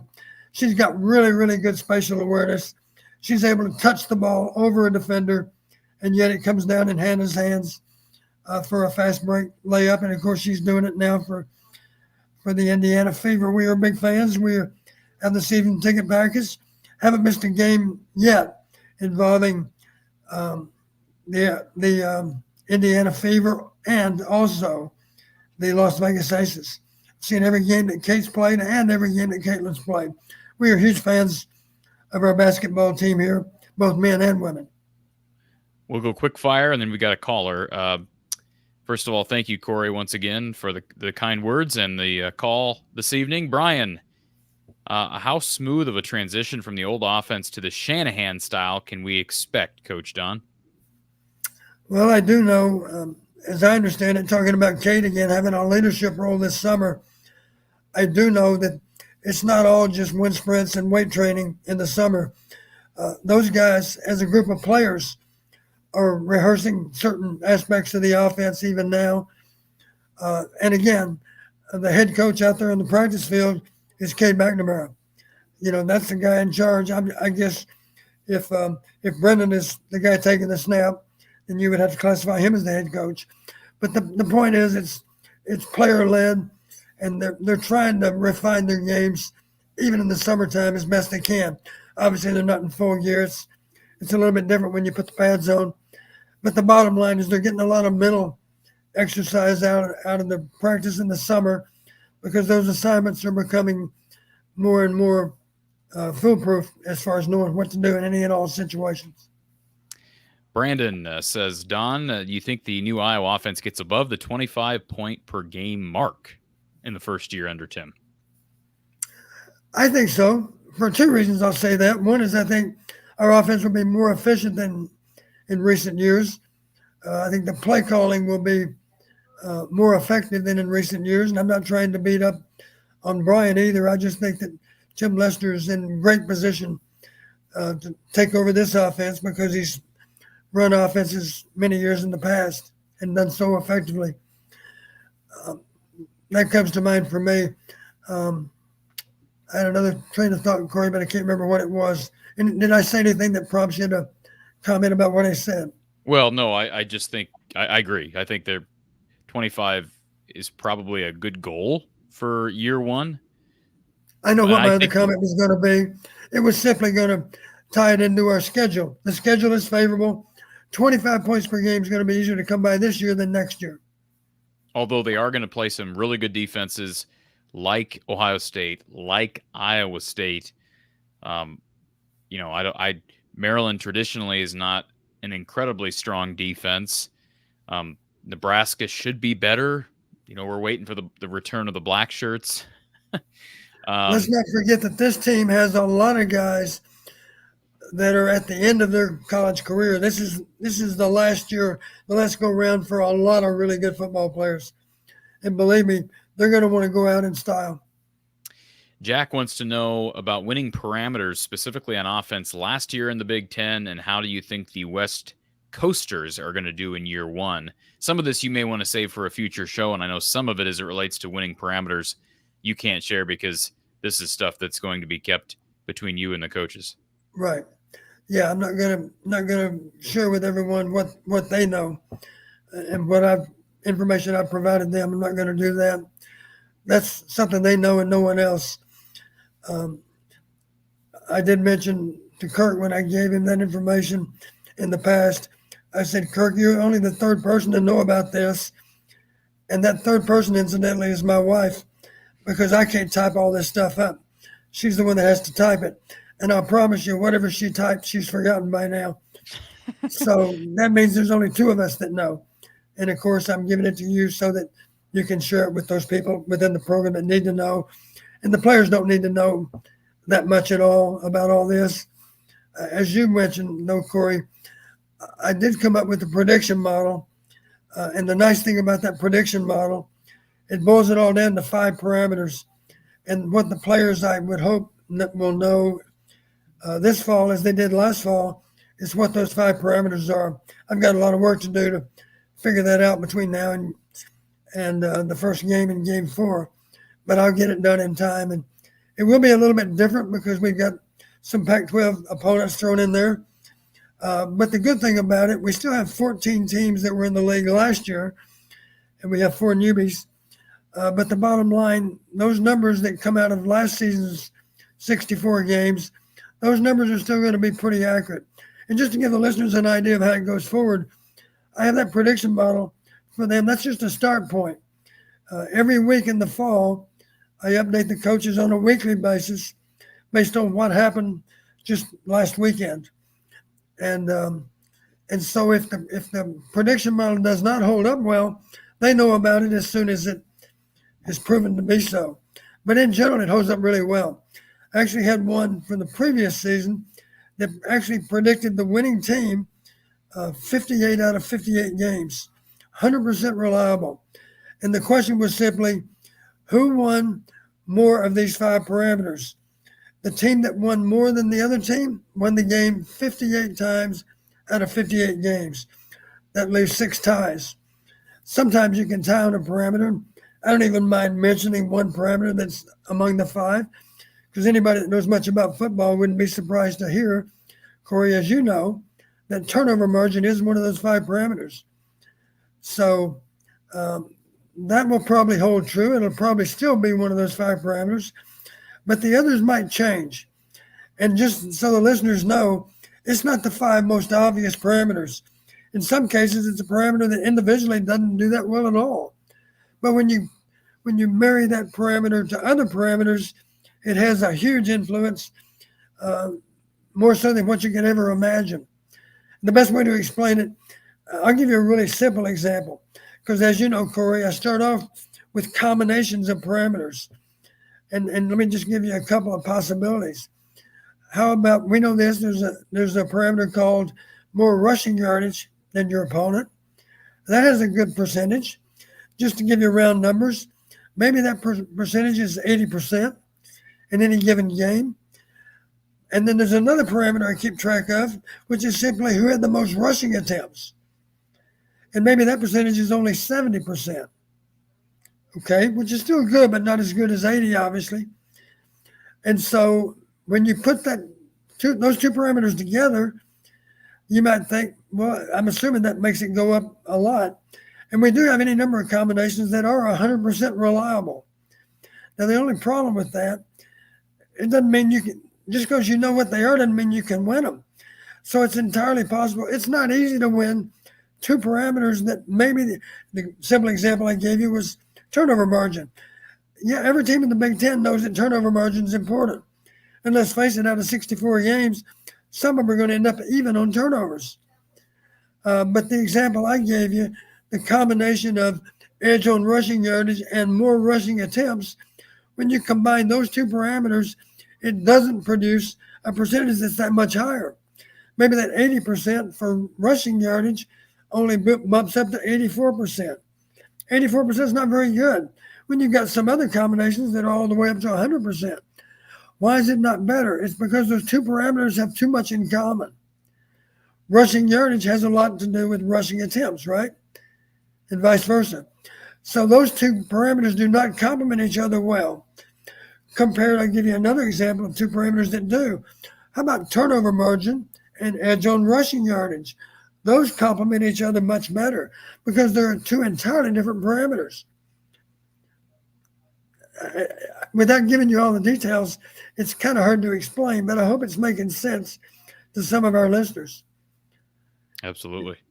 And the beauty of finding that prediction model that works is that prediction model applies to all 64 games. The example I gave based on parameters from 2 years ago, when I looked at the games after that season 2 years ago, I was able to come up with one that was 58-0. First time I found that. Usually the best prediction model maybe is 95% accurate. And that's still good, don't get me wrong, but not as good. 95%, or to make it easier, let's say it's 96%. Well, maybe the numbers there would be 48 wins and 2 losses. That's pretty good. That's 96% win, but it's not as good as 100%. Obviously, if you have something that's 58-0, man, you can say with authority, you win 3 of these 5 parameters. I don't care which 3, you're going to win the game. That's pretty strong stuff, because I promise you the other team does not know what those 5 parameters are. I can say that with great confidence, because a couple of them even surprised me when I looked at it. And I love to be surprised like that, because it's information that our team has that the other team does not have.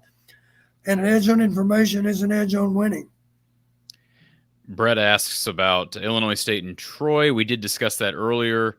And as far as scheduling tougher opponents out of conference, they're really not going to be scheduling anybody out of conference as long as this Cy-Hawk game remains and you remain at 9 conference games. They're not going to schedule a second Power 5. Mitch wants to know about Lester pulling a quarterback who is struggling. Well, that's ultimately going to be Kirk's decision, but does he have a history of playing two QBs? I'm not aware of one. Are you, Don? I'm not aware of one either. I do know that the starting quarterback in general, under his tutelage at Western Michigan, had really, really good numbers. I do know part of their problem at Syracuse is they went through, I believe they got down to the 4th quarterback one year because of injury. That'll ruin a lot of teams. It's still one of the greatest mysteries in my entire coaching career. How in the world back in 1994, I believe it was, did we have 5 different starting quarterbacks because of injury and still average 407 yards a game? We did that. That sounds impossible, but you can go back and read about it. It happened. And the obvious question is, how does a 15 quarterback be effective taking the place of those other 4? Well, the 15 quarterback knows who to get the ball to. Get the ball to guys like Tavian Banks and Tim Dwight. And even a 5th teamer can figure out maybe how to do that sometimes. And that's why our numbers were still good, as we had game breakers, any number of them in different places on the field. John wants to know if Cade should ditch the knee brace for the sake of mobility, but it sounds like regardless of whether he should or he shouldn't, the doctors are recommending he keep it on. And that's what he's going to do, at least what he said to this point. Now, I'm assuming that's his left knee brace. And I don't even know which knee was injured which year. But the bottom line, a lot of healthy quarterbacks, as you know, Corey, they do play with a knee brace on their left knee, not because they've had a knee issue. It's because they're trying to protect a good knee that's already there. Assuming they're right-handed, their lead knee, of course, is their left knee. And, of course, it's easy. You're really exposed when you're striding into a throw sometimes. And And the knee brace, the thought process is that lead leg is going to be better protected with the knee brace. And maybe we can avoid any kind of knee injury with that left knee. Jake wants to know about our level of worry with Jamari Harris. Seems like he was picked on a lot last year, maybe because they weren't throwing the ball DeJean's way, but still, I think he'll step up, Don. That's typically, he was the guy that was going to get thrown to a lot because of the guy that was on opposite side of the field. I think you're going to get John Nestor, Deshaun Lee, TJ Hall, whoever's starting opposite of Jamari, thrown to more than Jamari. Yeah, that causes me to flash back on our championship game against Michigan. And I think I mentioned this on your show, Corey, but I knew this for a fact because I went back and checked. I just had a sneaking suspicion, and I was right. In that game, we had a really, really good cornerback on one side and a cornerback on the other side that was not as good. Michigan, 8 times in that game, threw the ball underneath. And I'm not trying to beat up on Deshaun. I'm simply saying Deshaun was obviously a better matchup for Michigan than number 3 was on the other side. 8 times in that game, they threw completions, 8 out of 8, underneath Deshaun Lee. And in almost every case, it was for a key first down. Real quick, before you, this is what game you're talking about? I'm talking about the Michigan game. The Big Ten championship game. So that was a long time ago. Why was Deshaun Lee playing? Was Jamari Harris out for that game? I don't remember, but I do remember pretty vividly that Deshaun was out there playing. Okay. I don't know what happened with Jamari in that game, but my point is, and you've heard me say this before, Corey, it's not enough to have an All-American corner at one side. The question is, how about the other guy? Can he hold up also? And he doesn't have to be an All-American. Ideally, he would be, of course, but we've got good examples. You remember the Purdue game from years ago. It was it Desmond King on one side, I think? No. You know what? I believe that was either Matt Hankins or Michael Ojemudia on one side, but that was 2018, I believe, and that was Anthony Mahungu for Purdue that got about 3 or 4 straight go routes down the sidelines. I mean, they actually threw him the ball 4 out of 5 snaps, and they had two touchdowns to show for it. And it all started in the second half, and it all ended maybe with 10 minutes still on the clock in the third quarter. And I'm sure that stuck with Phil. And at that point, Phil changed. The instruction then was, I don't care where that guy goes, you're going to go with him. And they were simply lining him up into the boundary and throwing the ball to him and picking up on our weaker corner. Another example that comes to mind, you remember the game well, Corey, was against Nebraska here in Kinnick. Was that last fall or 2 years ago? I can't remember. It's 2 years ago. 2 years ago. We had a really good corner on one side that's now playing for the Philadelphia Eagles. And on the other side, they took advantage. They took their best receiver, who was an NFL receiver last year, I remember, and they lined him up against our young corner and took advantage of him. And it cost us in a major way. Well, let's just hold on. Just make a correction real quick. DeJean was not on the field because remember he was out with a concussion. He got hurt early in that game, so that was the reason TJ Hall and Jamison Hines were even in the game. I got you. Well, who was the other corner? He was clearly the better corner. I'm guessing it was Jamari. I could be wrong on that, but you're probably right because Jamari certainly he's earned a good reputation for playing corner. So it was probably Jamari on the other side. The point is, Nebraska was smart enough to go after the young, inexperienced corner. And then when we put in another young, inexperienced corner, they went after him too. That's smart football. And the lesson, the obvious question is people might say, well, what can you do about it? Well, you can do one of two things. One simple solution is tell that better corner, if they're trying to match up their best receiver, who's clearly better than any other receiver they have, you simply let your corner travel with the better receiver, and you teach your corner how to play both left and right. That's one option. And if you're not capable of doing that, a simple solution would be you tell your less experienced corner, when you get this particular receiver, I don't care what kind of zone coverage we call, we're going to roll up over the top of that receiver. You're not going to defend deep. We're going to play what we would call cloud coverage, If you want to play three deep, you can play three cloud strong or three cloud weak. Doesn't matter. Wherever that best receiver goes to, we're going to roll up on him, and that safety to your side of the formation is going to play over the top, and we're still going to play three deep and behind. We're still sound. And now if we're exposed at all, we're exposed with their lesser receiver versus our better corner on the other side. That makes sense to you? Yeah, absolutely. That's a simple thing to do. And, of course, you can roll up on both sides, too, if you want to play cover two. But, obviously, there's some advantages to playing three deep versus two deep. But those are all things that I think you'll see going forward. And that's advanced football, clearly. But that's what Phil Parker did against Purdue years ago. He said, I've seen enough of that. We're not going to let you do that anymore. And if anything, I think similar circumstance, Phil will respond even quicker to it happening now than what he has in the past. Yeah. Because he's painfully aware that a good coach can take advantage of you in a short amount of time.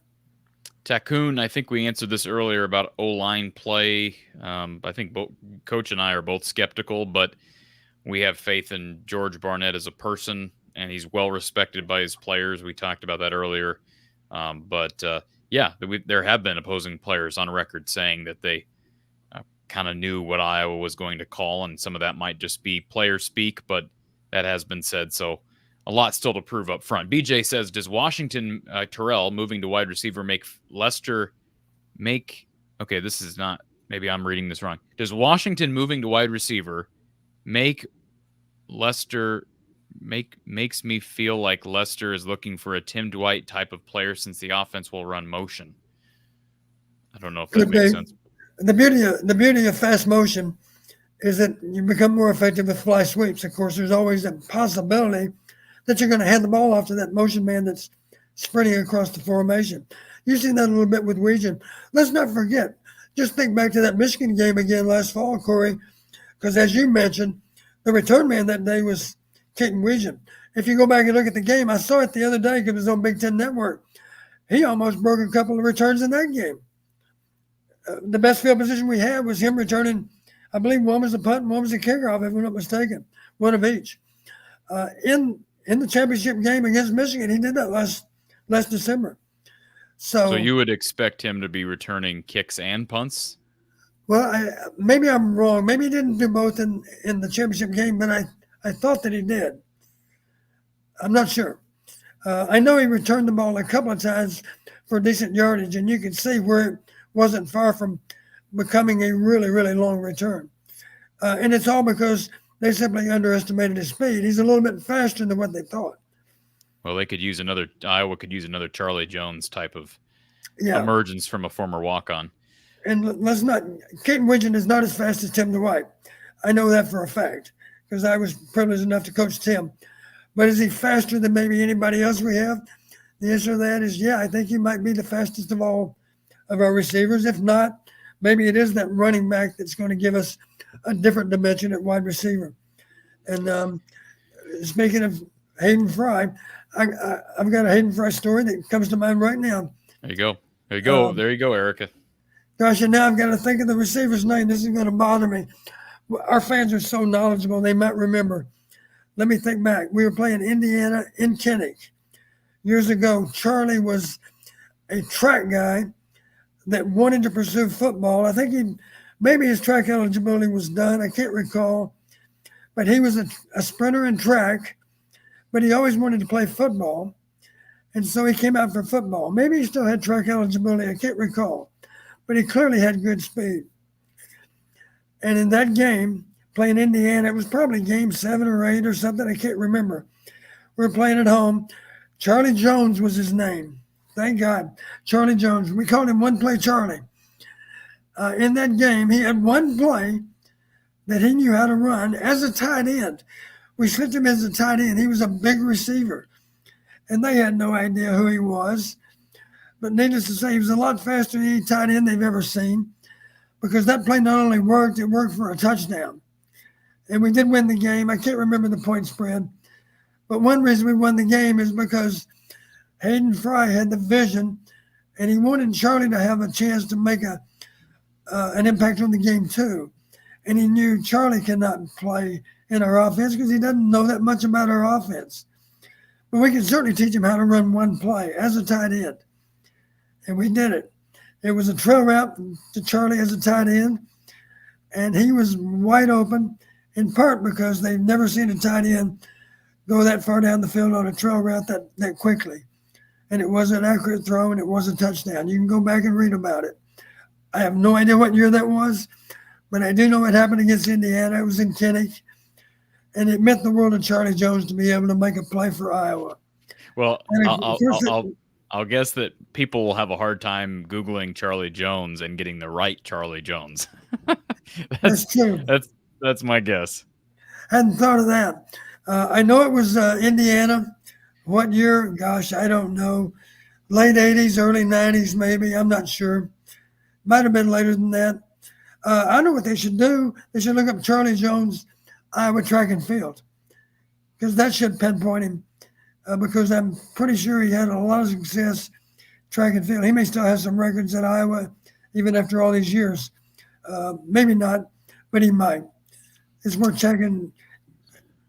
One thing you can do, of course, is just look at Indiana games in Kinnick. There haven't been that many of them. And, of course, only one of them involves a touchdown to Charlie Jones.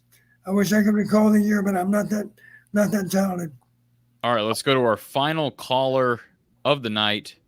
We have got Lomansky on the line. Lomansky, thank you for being so patient, sir.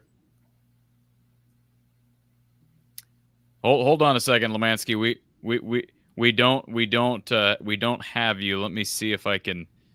We want to make sure that everybody can hear you. Try again, Lomansky. Yeah, go I have ahead. a face Lomansky. for radio. Yeah, we got you.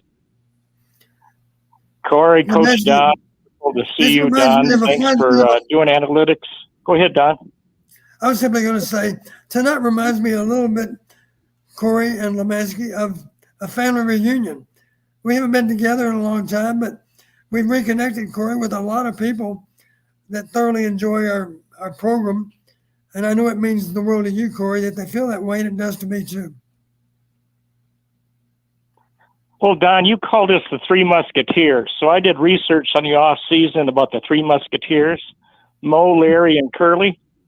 Okay. And Larry wasn't too bright. So I'm Larry. So you two got to figure out who you are, the Three Musketeers, or not the Three Musketeers. That's what I was gonna say. Three Musketeers or the Stooges? Which one are we talking about? The Stooges, yeah. I'm over 50, so I'm slipping one foot in the grave, Don. The bad news, we're self-identifying as Stooges at that point, huh? I think I'd rather be Mo than Curly. I think Mo had a little bit of an intellectual edge on Larry and Curly. I could be wrong. I'll take your word for it, Coach. He kind of had a Beatles haircut, as I recall.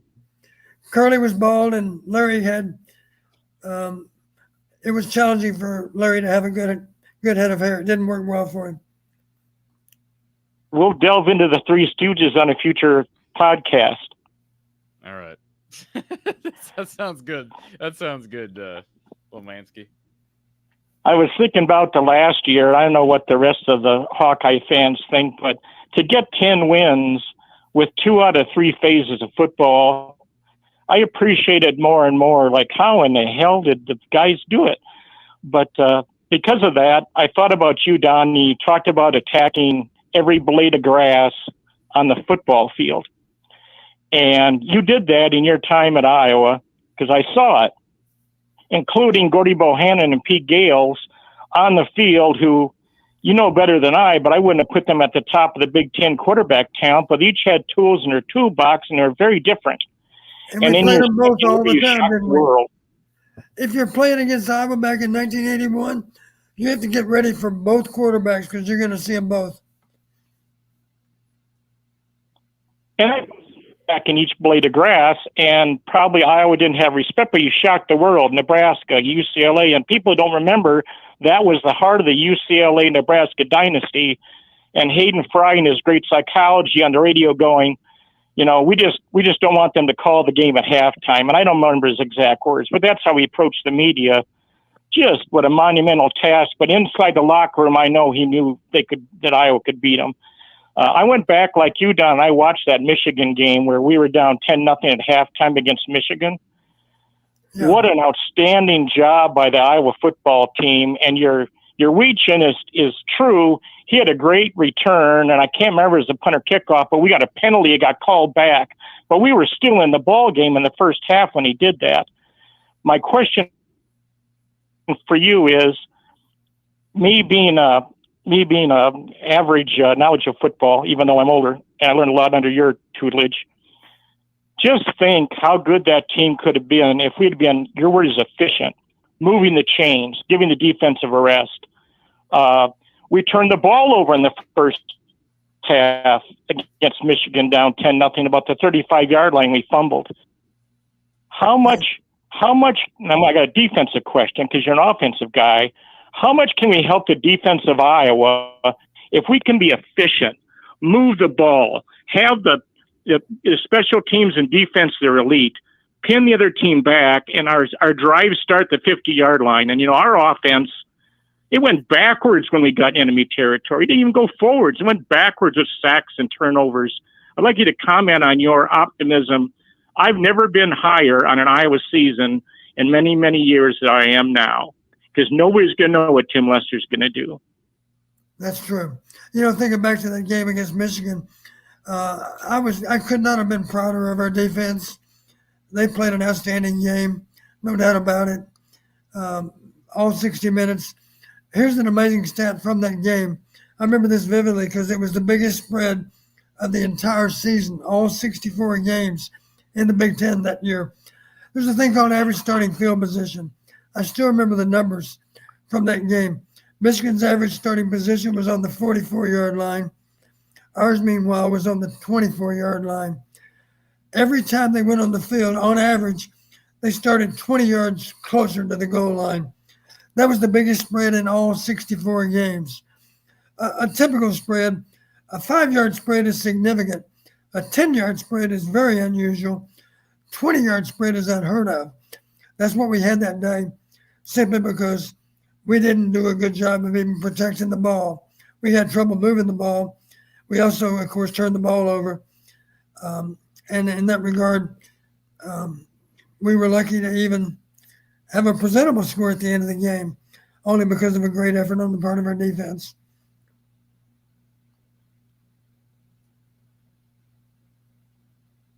Real quick, let me just. Well, with that, Don, go ahead, Corey. No, I was just going to add something here. So, I found the box score from Iowa, Indiana, 1981. Oh wow, that's far back. 81, and Charlie Jones. This Charlie Jones was from Gary, Indiana. Yep. And my records show he played just 1 year at Iowa. That's according to what I'm seeing.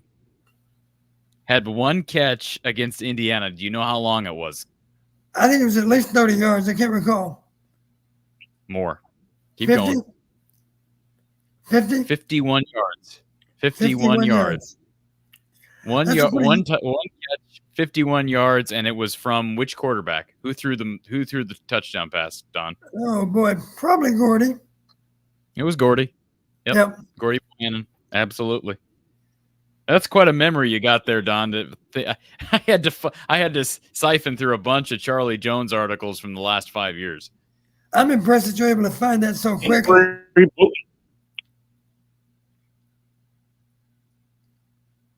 Say that again, Lemansky. Gordy Buchanan was not either, and he didn't have 55% completion percentage, but he wasn't effective, and he did help the other two phases of the football, and including Pete Gales. I think that 1981 year, every Iowa fan should go back and study that year, what's possible when you're the underdog if you play great football. Well, in so many ways, Iowa. This is vintage Iowa, not just Kirk Ferentz, but vintage Hayden Fry and Kirk Ferentz, winning football games in a variety of ways. October 10th, 1981, Iowa defeats Indiana at home 42-28. And the week following, they go on the road and play Michigan and win 9-7. Yep. That's winning games in a variety of ways, Lemansky.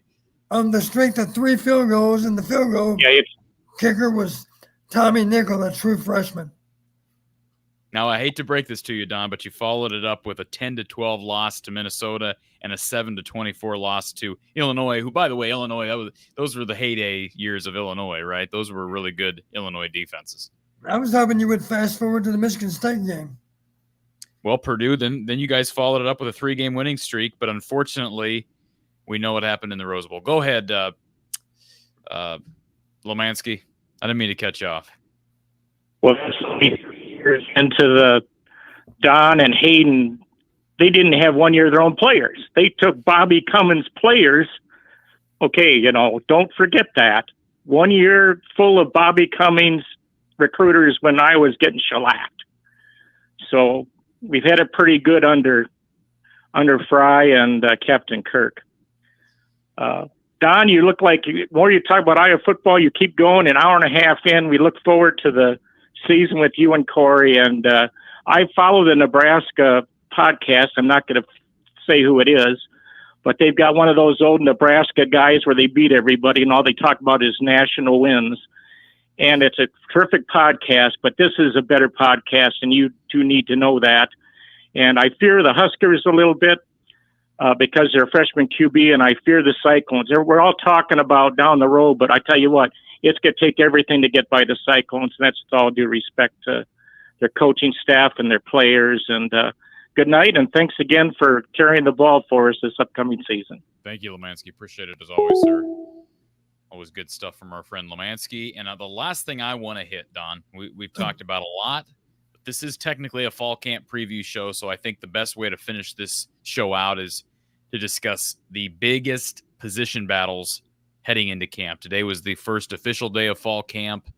I guess I'll start at cornerback because we talked a lot about DB, especially opposite Jamari Harris. I think that that spot on the opposite side of the field is going to be so intriguing to watch because I think John Nestor listed there as the starter preseason. They obviously really like this young man from suburban Chicago, from Marist.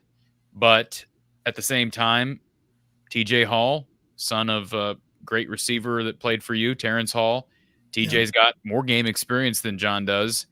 And I could say the same thing about Deshaun Lee. And maybe a guy like Devin Hilson mixes in there, but I'm thinking it's those 3 guys battling for a very important spot opposite Jamari. And we've already discussed why it's so important. It's simply because one good quarter is not enough. You got to have good guys on both sides. Don, we'll kind of do a draft style here and maybe go top 5 or 6. Give me the second big position battle that you'll be following this August. Well, what comes to mind for me, and I don't even know who the principals are going to be, but it would simply be who's going to get most of the playing time at wide receiver. And that battle really involves maybe as many as 6 guys, I guess. It's all going to have to be sorted out. And the bottom line, of course, at a bare minimum, we got to come up with 2 productive receivers. 2 receivers only gives us 21 personnel, as you know, or heavy personnel groupings that are even more heavy than 21. 21 would be what you use for a pro formation, 1 wide receiver on each side. But as you know, so much of what you see nowadays in college football is 3 wideouts and only 1 back in the backfield.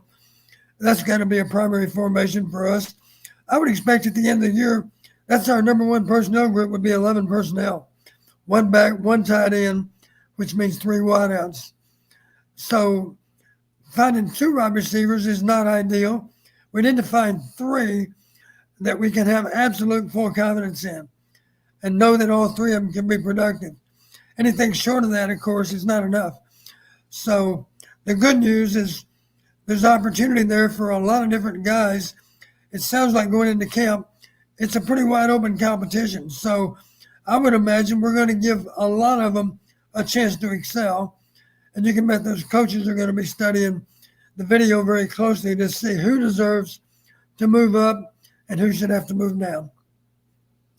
I'll go with our third position battle to follow, and I'll go the obvious route and assume that we're going to have a battle at quarterback, because I agree with you, Don. I think Brendan Sullivan should have every opportunity to win this job outright.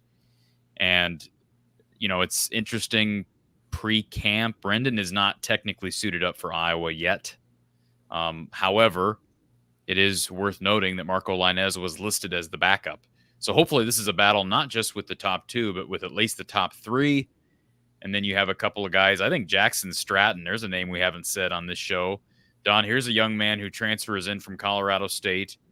He comes here as a walk-on, but he was on scholarship at Colorado State under the direction of Jay Norvell. And he was originally committed out of high school, to Washington. And what's the guy's name? I want to say, is it Jed Fish? No, who is the guy? Jimmy Lake, right? That was in Washington prior to DeBoer. Anyways, he ends up decommitting. I'm guessing Washington didn't hold up the offer to Jackson Stratton. He ends up at Colorado State. Didn't really do anything at CSU, but Iowa gets him as a walk-on. I think that's an intriguing one. Here's a kid from Southern California that's, buried, but hey, that's about as good of a walk-on choice, at least from a resume standpoint. A guy who had high major attention at high school as you could probably ask for. And hey, let James Rezar, the young freshman from Florida, battle there as well. I just hope we see real competition at quarterback with the new regime under Tim Lester. Give me a number 4 position battle, Don, that you'll be looking at. And I understand we may have to start looking at more so the depth battles at certain positions. Well, a position that comes to mind for me, I've already mentioned 11 personnel is going to be a primary personnel grouping, I'm sure.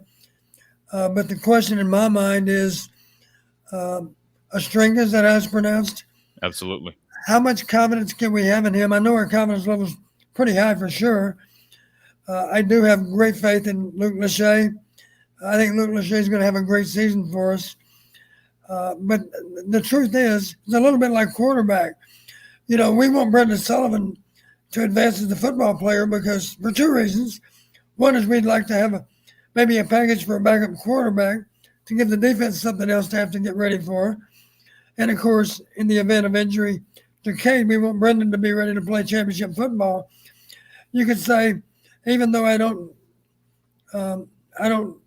project Astringa to pass up Luke Lachey, that's okay. He doesn't have to. We have a significant role for the second tight end, whoever he is. And maybe it'll be somebody other than Astringa, but Astringa seems to be the guy that's best positioned to take on that big responsibility. So a backup quarterback is important, just like a backup tight end is important. And of course, with tight ends, it means both of them might be out there at the same time, not for a few snaps, but for who knows how many snaps, maybe a lot of snaps, depending on what we do. It's not just 12 personnel. It could be 22 personnel also, 2 backs and 2 tight ends. It could be even heavier than that. It could be 32 personnel, 3 backs and 2 tight ends, and an extra fullback in the backfield. That's a heavy personnel grouping. It is. It is. But the truth is, the more formations you can present, they have to get ready for all those formations. One thing that made us effective is being very multiple with our formations. Don't line up the same formation all day. And for that matter, be multiple with formations involving the same personnel. That's advanced football because now they can't even count on what formation you're going to be in. Think about that. That's good football. 11 personnel is a good example. Years and years ago, I told Coach Fry, when Bill Snyder left for K-State, Hayden said, "You got any recommendations?" And I said, "Yes, Coach. We need to be able to go 1 back with 21 personnel. We need to be sure to utilize guys like Mike Saunders at running back. And they think we're going to line up in 2-back offense, but we're not. We're going to line up our motion to 1-back offense because Mike Saunders can play outside like a wide receiver can, just as Ronnie Harmon did for us back in the day. Mike Saunders was very, very good at it. and we had other backs that were good at it also. And that just makes you that much harder to defend, because just because you're in 21 personnel does not mean that you're in a pro or a slot formation. You might be in one back. And the same thing with tight ends. Maybe 11 personnel, they might think that's two tight ends lined up next to two offensive tackles. But if you've got a guy like a Stringa that can be a threat as a slot receiver, maybe you're attached on one side, not on the other. Luke Lachey looks pretty comfortable lining up in the slot too. He doesn't have to be attached either. Maybe 11 personnel can be a double slot formation with neither tight end next to a tackle. You're challenging the defense to get ready for more than just a few formations. And that's a good thing. We should do that. And Don, I think, let me take a step further. I think depth at tight end, even going to number 3, hey, they lost their top 2 tight ends to season-ending injuries last year. So, hey, if I'm Abdul Hodge, I'm looking, hey, who's our number 3? I think their number 3 is pretty clear cut. I think right now it should be Johnny Pascuzzi, because here's a guy who's a walk-on, but entered the portal during the offseason. It looked like he was maybe going to pursue an avenue where he would get more regular playing time and maybe a scholarship, but exited the portal and returned to Iowa, which is not a common thing to do. So, hey, let's get Johnny Pascuzzi going. Let's utilize the skill set he obviously has, and then a bunch of young guys to push those 3 tight ends in Gavin Hoffman, Michael Burt,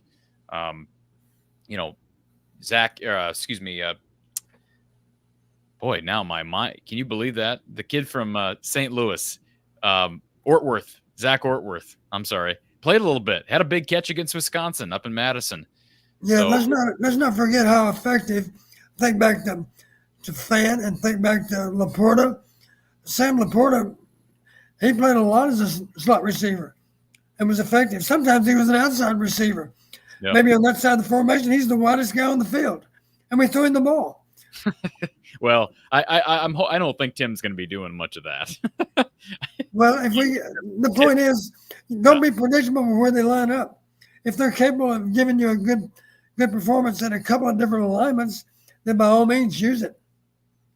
We'll stop at number 5. I don't think there's any reason to go past that, but number 5, position battle to follow during fall camp, and I'm going to go with running back, because although I think they really like LeSean as the top back, I mentioned Jazz not being on the depth chart is intriguing, and the fact that Liddell was able to hang on to all these guys, I think, is just incredible. And unless injury happens, you're not going to play 4 guys. So has Terrell made the full-time switch to receiver? I guess he has, because I mean, again, he's not going to play much at running back. So that's intriguing. And you've heard me say before, Corey, you remember Hayden being quoted as saying, "You never weigh or measure a man when he crosses the goal line." I'm okay with receivers that are 5'10" as long as they can fly. Absolutely. And Kamari Moulton, really small guy, and when he got here, he's gained a lot of weight. Don, I want to ask you about one other thing. I thought it was interesting. Jazz Patterson got to Iowa at like 190, gained, I think, 10 pounds last year. That was his second year. And during the most recent weight updates on the Iowa Athletics website, he lost 7 pounds. He's down to 193. I just am anxious to ask Liddell about that. I'm anxious to talk to Jazz about that. What do you make of that weight change? That seems a little odd to me. Well, one thing I always talked about with my players, where they're not so much quarterbacks as wideouts and tight ends. Of course, I coached tight ends in the 80s and wideouts in the 90s. And I always referred to it as your fighting weight. The way I explained it to them, I don't want you to think in terms of plus or minus 5 pounds. I want you to think to the specific pound. And the way I presented it to them, let's imagine you're a heavyweight boxer or a welterweight boxer, whatever. You're boxing for the world championship. The winner gets $20 million, the loser gets $2 million. I'm pretty sure when that fight happens, you're going to be at your fighting weight, the best possible weight. Wrestling's the same thing. Is there any doubt that our guy that's wrestling in the Olympics, he's got to make weight, of course, but then beyond that, he's going to be at his fighting weight, his best weight, to the pound. And I think all I can think of is maybe that particular player's decided, I think I'm a better football player at a lighter weight. I've told the story. Marv in the spring before his senior year, he was an all Big Ten tight end. Of course, he was a junior. And that spring of his junior year, after that junior season, I asked Marv one day, I said, Marv, how do you feel about spring ball so far? How do you feel about how you're doing? And he commented, I don't think Marv would mind me saying this publicly. He said, Coach, I feel a little bit sluggish. And I said, I'm glad to hear you say that, Marv, because I was thinking the same thing. Maybe 245 is a little bit too much for you right now. Maybe 240 is better, because I think he played at 240 as a junior. Marv dropped his weight a little bit, and of course played even better as a senior than he did as a junior. And eventually, for the New England Patriots, I'm pretty sure he played at 250 or more, but that was okay because that's the NFL. And of course, he could carry the weight better as a 28-year-old than he could as a 22-year-old. So that's a good example that I've used in the past. Find your best weight, know what it is, and prepare to be at that weight come game time. Folks, we've been on the air for 2.5 hours. It's been a pleasure to catch up with everybody. This is just the start of a long month of August. I'll be providing content to our viewers. Be sure to subscribe. If you're here, hit that like button before you log off. Please just scroll down, hit the little thumbs up button, folks. We've got still almost 100 people on. So please do that first of all. And be sure you're subscribed if you're a Hawkeye fan. Turn notifications on. Lemansky, thank you for the super chat to finish off our show. That is much appreciated. You can check out the merch line, all the gear in the description. Also follow me at From the Hawkeye on X and on Instagram, From the Hawkeye of the Storm on Facebook. Those are the handles. And certainly check out the Iowa postgame show that we go live with after every Hawkeye game this fall. I'll be releasing my top defensive positions, my defensive positions ranked from top to bottom here in the next day or two. So stay tuned for that. And of course, I'm live with Mark Rogers, the voice of college football, every Tuesday over on our sister channel, Iowa Football at the Voice of College Football. If you're interested in donating to the show, you can do that in the description. If you're interested in sponsorship, the email is on the bottom ticker. Don, it's always a pleasure to hang out with you, sir. You're a joy and a gift to Hawkeye fans everywhere. So we are looking forward to year number 4 of this show. I am looking forward to it, and I think we got a treat of a season in store. I agree, Corey. There's a lot to look forward to. It's always a pleasure to be with you. Folks, for Coach John Patterson, I'm Corey Brada from the Hawkeye of the Storm. Thank you for being here, and stay safe tonight, folks. We'll talk to you soon.